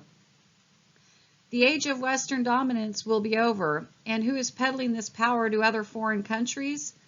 Answer: the controllers via their international corporations and unfair trade agreements that have done immeasurable harm to this nation. One of Huntington's greatest strengths in Clash of Civilizations is his ability to show how we've reached this weakened state. As we saw in the previous section, Western civilization began in 700 to 800 AD and arose out of European Christianity. By 1500 AD, Europe was the world's dominant power center, but it began losing its edge in the 1700s with America's succession from England. The main reason we rose to such prominence was due to our advanced technology. One of the results of this scientific superiority was that the West was better able to wage war than anyone else. The only problem was, while they were battling other civilizations, the royal families were also fighting each other. As Huntington so succinctly describes the situation, among European states, peace was the exception, not the rule. Today, Western countries no longer fight each other, but they do something equally as dangerous. They allow their multinational companies to sell its technology to foreign countries. After the World War I, European kings, queens, and princes were replaced by international federations, organizations, and groups, but as Huntington points out, its prominence is waning. In fact, as can be seen from hotspots such as the Middle East, Korea, and the anti-war protests across Europe, the brunt of this backlash is being directed at the United States. Worse, rather than continuing to be subjected to Western edicts or expansion, other areas of the globe are becoming more proactive and attempting to call their own shots. This desire for independence is naturally causing growth pains for the New World Order elite and, is the direct cause of the 9/11 terrorist attacks and our upcoming war in Iraq and beyond. You see, similar to the restructuring of Europe that took place after World War I and II, the New World Order leaders are also pushing to rid the Middle East, Eurasia, and Korea of the royal families, princes, and sheiks, ultimately to be replaced by leaders more receptive to a universal state. Thus, the arena of war no longer sets Western nation against Western nation in order to counteract the advances of rulers like King Philip II, Frederick the Great, Louis XIV, X1V, Napoleon, the German Kaisers, or Adolf Hitler. Rather, it now entails a clash of civilizations set up by the controllers to actualize once and for all their New World Order blueprints. The New World Order. As non-Western civilizations continue to gain more prominence on the global stage, their financial and military presence becomes more obvious. China and other Oriental nations are perfect examples of a new economic force, while North Korea's threats to expand their nuclear arsenal reveal a new player in the game. The problem in regard to the United States is that we are being deliberately set up to take a fall. How do I arrive at this conclusion? One of the major indicators that rarely get mentioned in the media is the way in which we use our resources. Do we do with the billions of dollars raised through taxation of the American people? Do we use it to strengthen our borders, prop up our industrial base, and reinforce our infrastructure to be the best in the world? No. Our political leaders, guided by their New World Order puppet masters, are sending more and more of it outside our borders via foreign aid, foreign weapon buildup, and as enormous payoffs to foreign nations for the use of their military bases. Turkey is a perfect example. The big question is, who is making these decisions? Our congressmen and president? Of course not. They're being made by the elitists who belong to the CFR and Trilateral Commission, or meet yearly with the Bilderbergs or at the World Economic Forum in Davos, Switzerland. These individuals, bankers, international businessmen, government officials, intellectuals, and media moguls do not act in the best interests of the United States. 2003 attendees of the Davos conference, largely unreported in the American mainstream media: John Ashcroft, U.S. Attorney General; Bill Clinton, former President of the United States; Christopher Dodd, Connecticut Senator; Orrin Hatch, Utah Senator; Colin Powell, U.S. Secretary of State; Bill Richardson, New Mexico Governor; Lawrence Summers, President, Harvard University; Tommy Thompson, Secretary of Health and Human Services; Christine Todd Whitman, EPA Administrator; Richard Sergey, Senior Producer, ABC News; Stephen Case, Chairman, AOL Time Warner; Alexander Higgins, Associated Press Bureau Chief; Thomas Fenton, CBS News; Jim Bitterman, CNN; Peter Sutherland, Chief Executive, BP Oil Bilderberg Luminary; Yosef A. Maimon, former Mossad agent; Bill Gates, Microsoft; Thomas Friedman, New York Times; Ross Perot, former presidential candidate; George Soros, Interpol. Instead of taking actions which benefit this country, their aim is to further their own globalist goals. Their power is incredible, as Samuel P. Huntington admits in startlingly honest terms. Davos people control virtually all international institutions, many of the world's governments, and the bulk of the world's economic and military capabilities, end quote. Did you read these words? This is the smoking gun admission of a New World Order power hierarchy. Whenever people say this is all conspiratorial nonsense, all they have to do is read the above words. This is one of their own architects laying it on the table.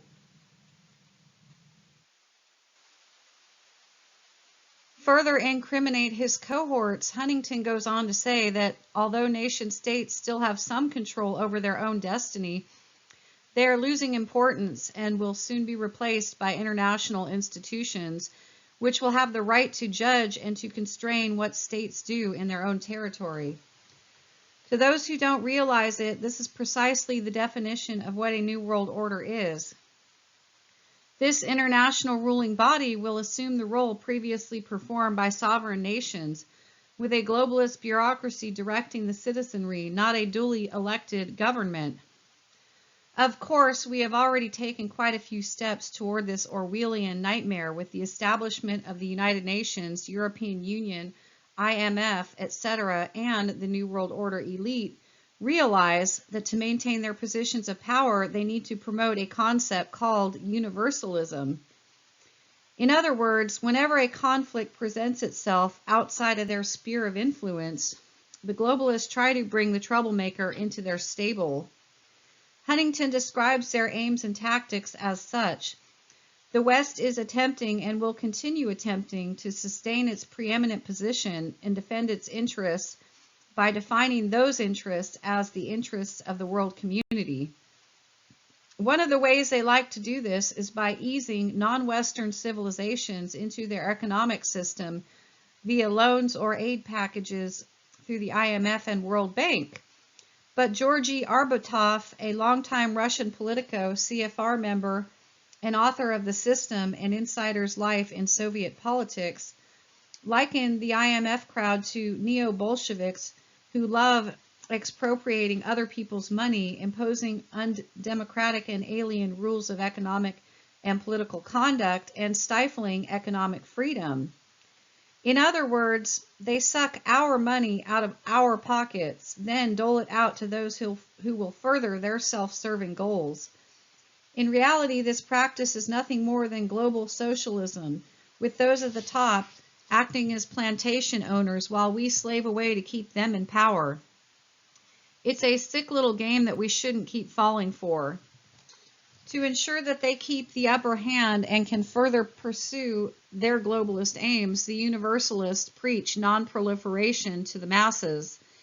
In this sense, any nation that doesn't belong to the New World Order clique is absolutely forbidden to acquire atomic weapons. Naturally, though, if you're an Islamic sect that sees America, Israel, China, France, and Russia with nukes, you want to secure some of your own. In their eyes, non-proliferation only benefits the controllers while keeping them in a lessened state. Now, I'm by no means advocating giving atomic weapons to Saddam Hussein, the North Koreans, or Islamic terrorists in Afghanistan. Rather, I'm simply pointing out that the real basis for our upcoming war in the Middle East and beyond revolves around this very issue. The controllers want to preserve the status quo and expand their power base, while those without such weapons see proliferation as the only way to equalize the situation. The controllers counter this stance by once again falling back on economic blackmail as a way to prevent arms proliferation.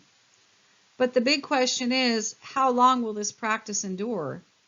If North Korea is any indicator, our planet is quickly becoming a very dangerous place, with nuclear bombs diffusing the controller's power and opening it up even more so to a multi-civilizational world war. And if anyone has noticed, this trend is already taking place with the controllers on one side and the axis of evil on the other. Iran, Iraq, Syria, Libya, and Sudan. By the way, Huntington had already identified this axis of evil in 1996, 5 whole years before George W. Bush labeled them, after the 9/11 terrorist attacks. Coincidence or an insight into the long-term planning objectives of the New World Order elite? You decide. China. Which country will man the helm and be the recipient of the controller's good graces to lead our world into the 21st century?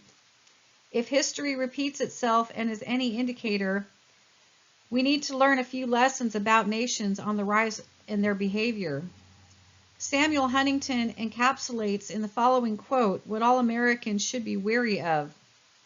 Every other major power, Britain and France, Germany and Japan, and the US and the Soviet Union, has engaged in outward expansion, assertion, and imperialism coincidental with or immediately following the years in which it went through rapid industrialization and economic growth. No reason exists to think that the acquisition of economic and military power will not have comparable effects in China. End quote.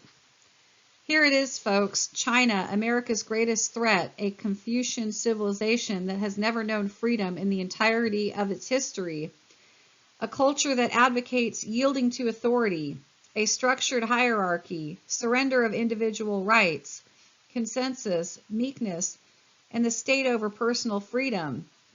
This is a country that flaunts absolute power and frowns upon checks and balances while telling its people to bow in subservience. This is a civilization so diametrically opposed to our own that I'd almost liken them to something alien. The Chinese possess, quite literally, everything the New World Order crowd craves: a conditioned, freedomless populace and an iron-fisted, tyrannical government. And if you think this characterization is inaccurate or too strong, simply hearken back to what happened at the Tiananmen Square student uprising.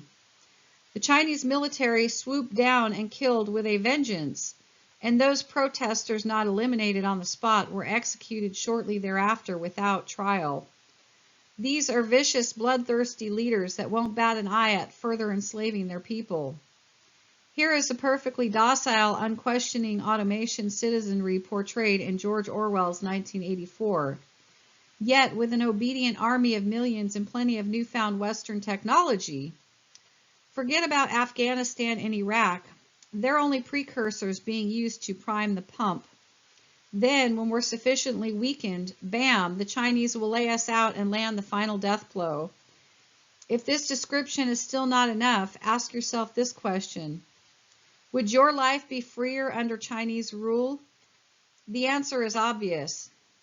If the Chinese leaders haven't respected freedom of speech or individual rights for the last few thousand years, what makes you think they'll start now?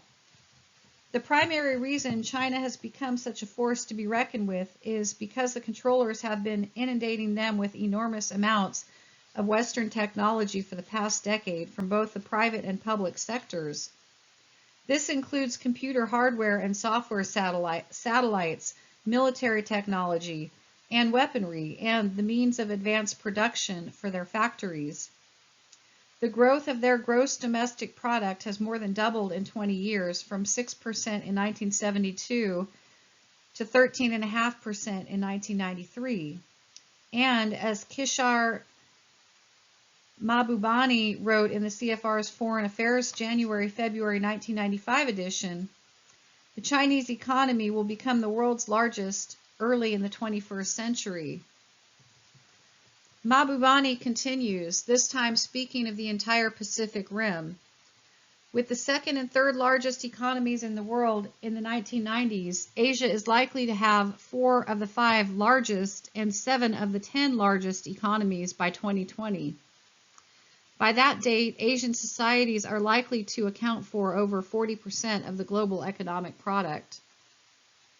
Malaysian Deputy Prime Minister Anwar Ibrahim concurs, telling the International Herald Tribune on January 31, 1994, Asia's increasing prosperity means that it is now in a position to offer serious alternatives to the dominant global political, social, and economic arrangements, end quote.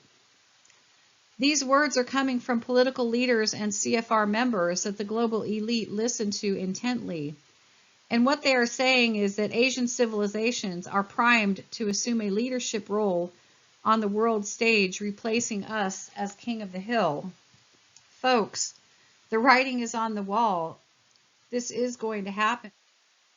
Why? Because the New World Order planners have funded and provided for their economic independence so that they can expand their influence, maximize profits, and capitalize on cheap, docile Asian labor. Not only does this phenomenon strengthen the Pacific Rim, but it also weakens our manufacturing base in the United States at the same time. It is actually cheaper for companies in this country to import steel manufactured in China and ship it across the ocean than it is for them to produce domestically.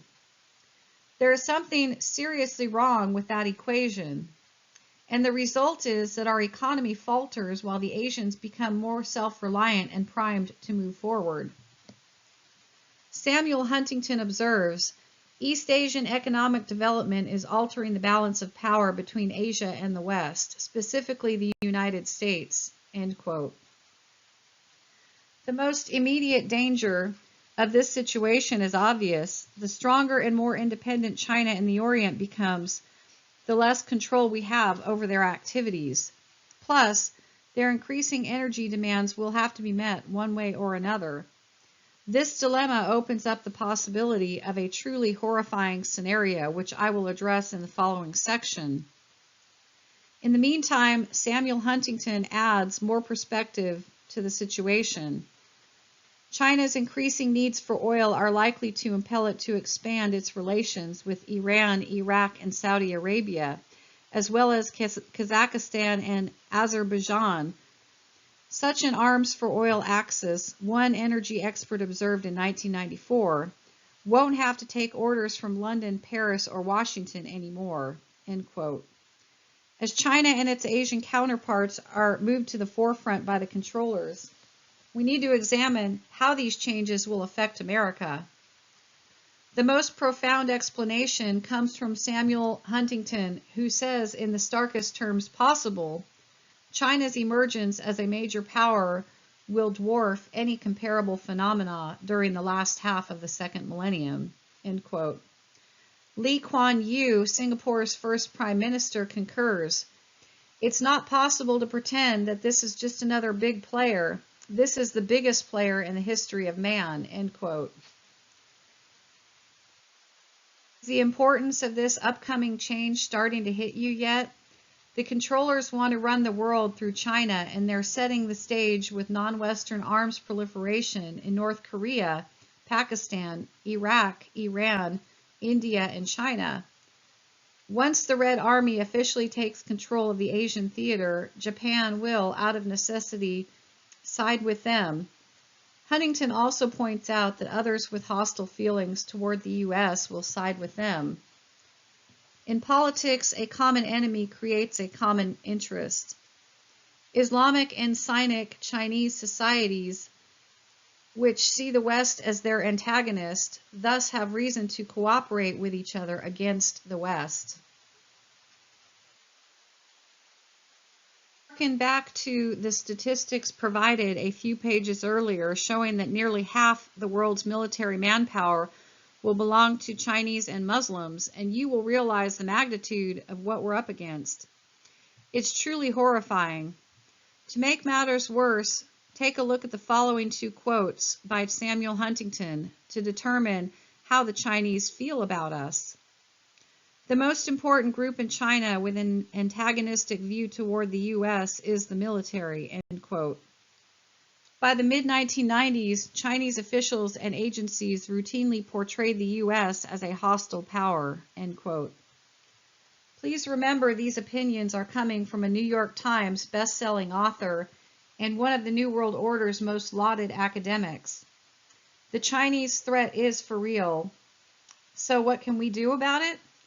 Huntington arrives at three possibilities. 1. Wage war against China. Be victorious. 2. Accept a lesser role on the global stage and allow China to become king of the hill. 3. Stumble blindly into a world war and get severely trounced. Our world today. As this overview comes to a close, the final territory we need to cover is the world's current hotspots, Eurasia and the Middle East. America's most recent interaction with the Islamic world occurred when the Russians invaded Afghanistan in 1979. This event had vital historical importance, for not only did the United States give armaments and technological aid to the Afghan rebels, but the USSR's humiliating defeat was one of the factors ultimately leading to its demise. The ramifications of that war continue to reverberate to this day. For although Saudi Arabia was Afghanistan's primary backer, the fledgling Taliban and Al-Qaeda were trained by the ISI, Pakistan's secret service, and our own CIA. Pakistan also served as a conduit for U.S. money and weapons to the Muslims. Thus, a seemingly beneficial link was established between the U.S. and Islamic world. But if we jump ahead to 1991's Gulf War and our invasion of Iraq, problems start to arise.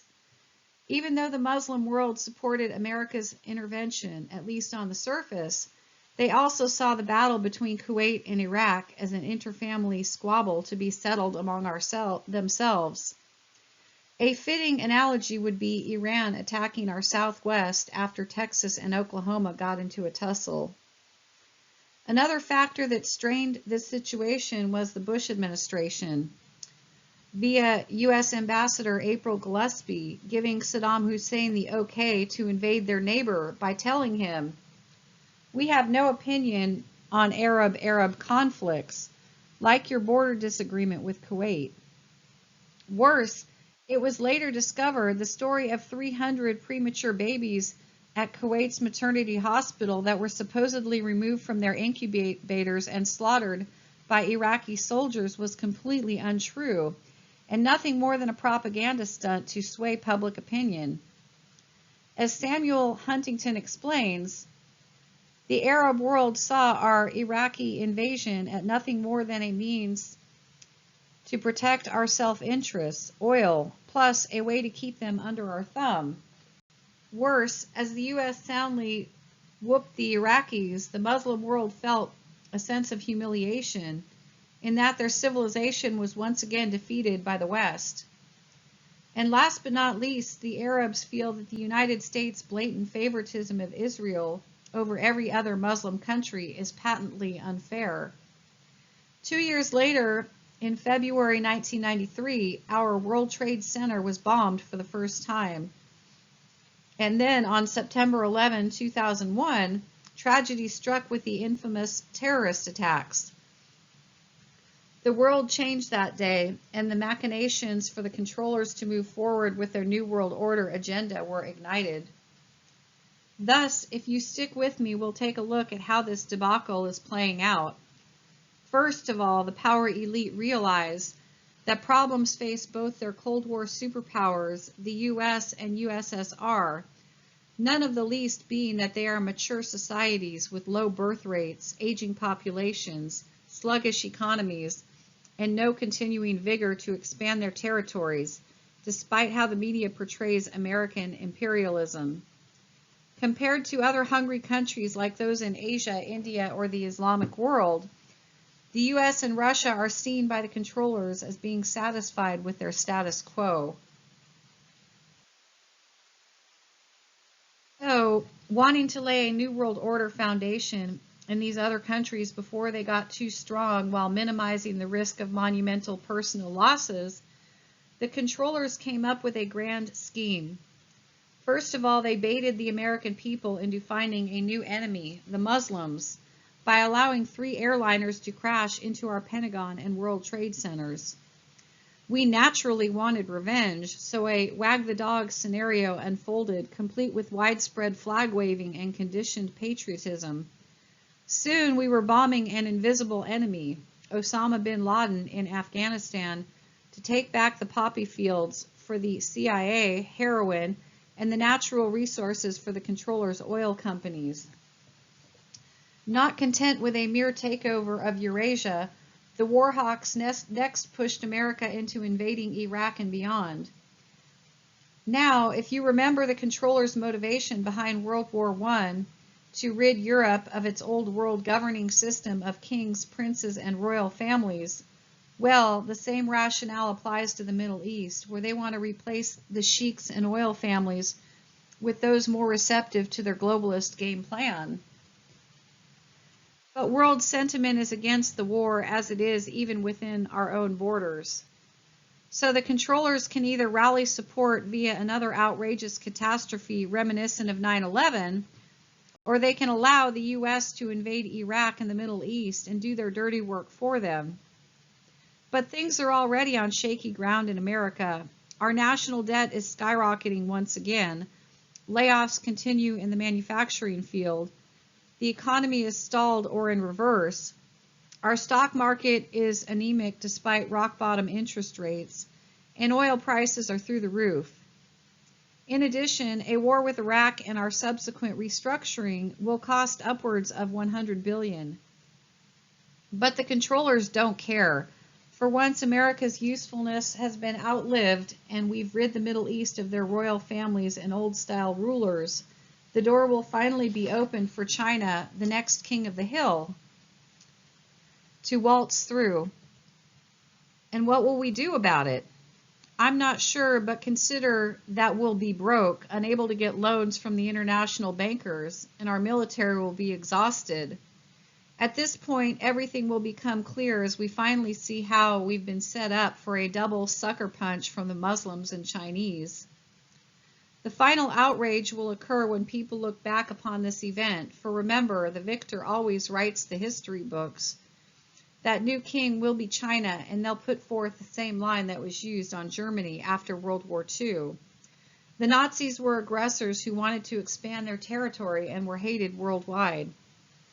But nowadays, think about who is being called the aggressor, the imperialist, and is invoking global hostility. We are, and our president is even being characterized as another Adolf Hitler. Can't you see what's going on? We're being set up to take a fall, only to be written off as another militaristic Nazi Germany-like aggressor. The only question remaining is, will we do anything about our predicament before it's too late? Do we have the intestinal fortitude to fight back against this impending atrocity? Or will we roll over and play dead? If we choose to do the latter, then please remember these haunting words written by historian Carol Quigley in The Evolution of Civilizations. A civilization no longer able to defend itself because it is no longer willing to defend itself lies wide open to barbarian invaders who often come from another younger, more powerful civilization. America, it is now time to lay aside our complacency and apathy and summon the courage that made this nation great. If we fail to do so, we are finished. It's that plain and simple.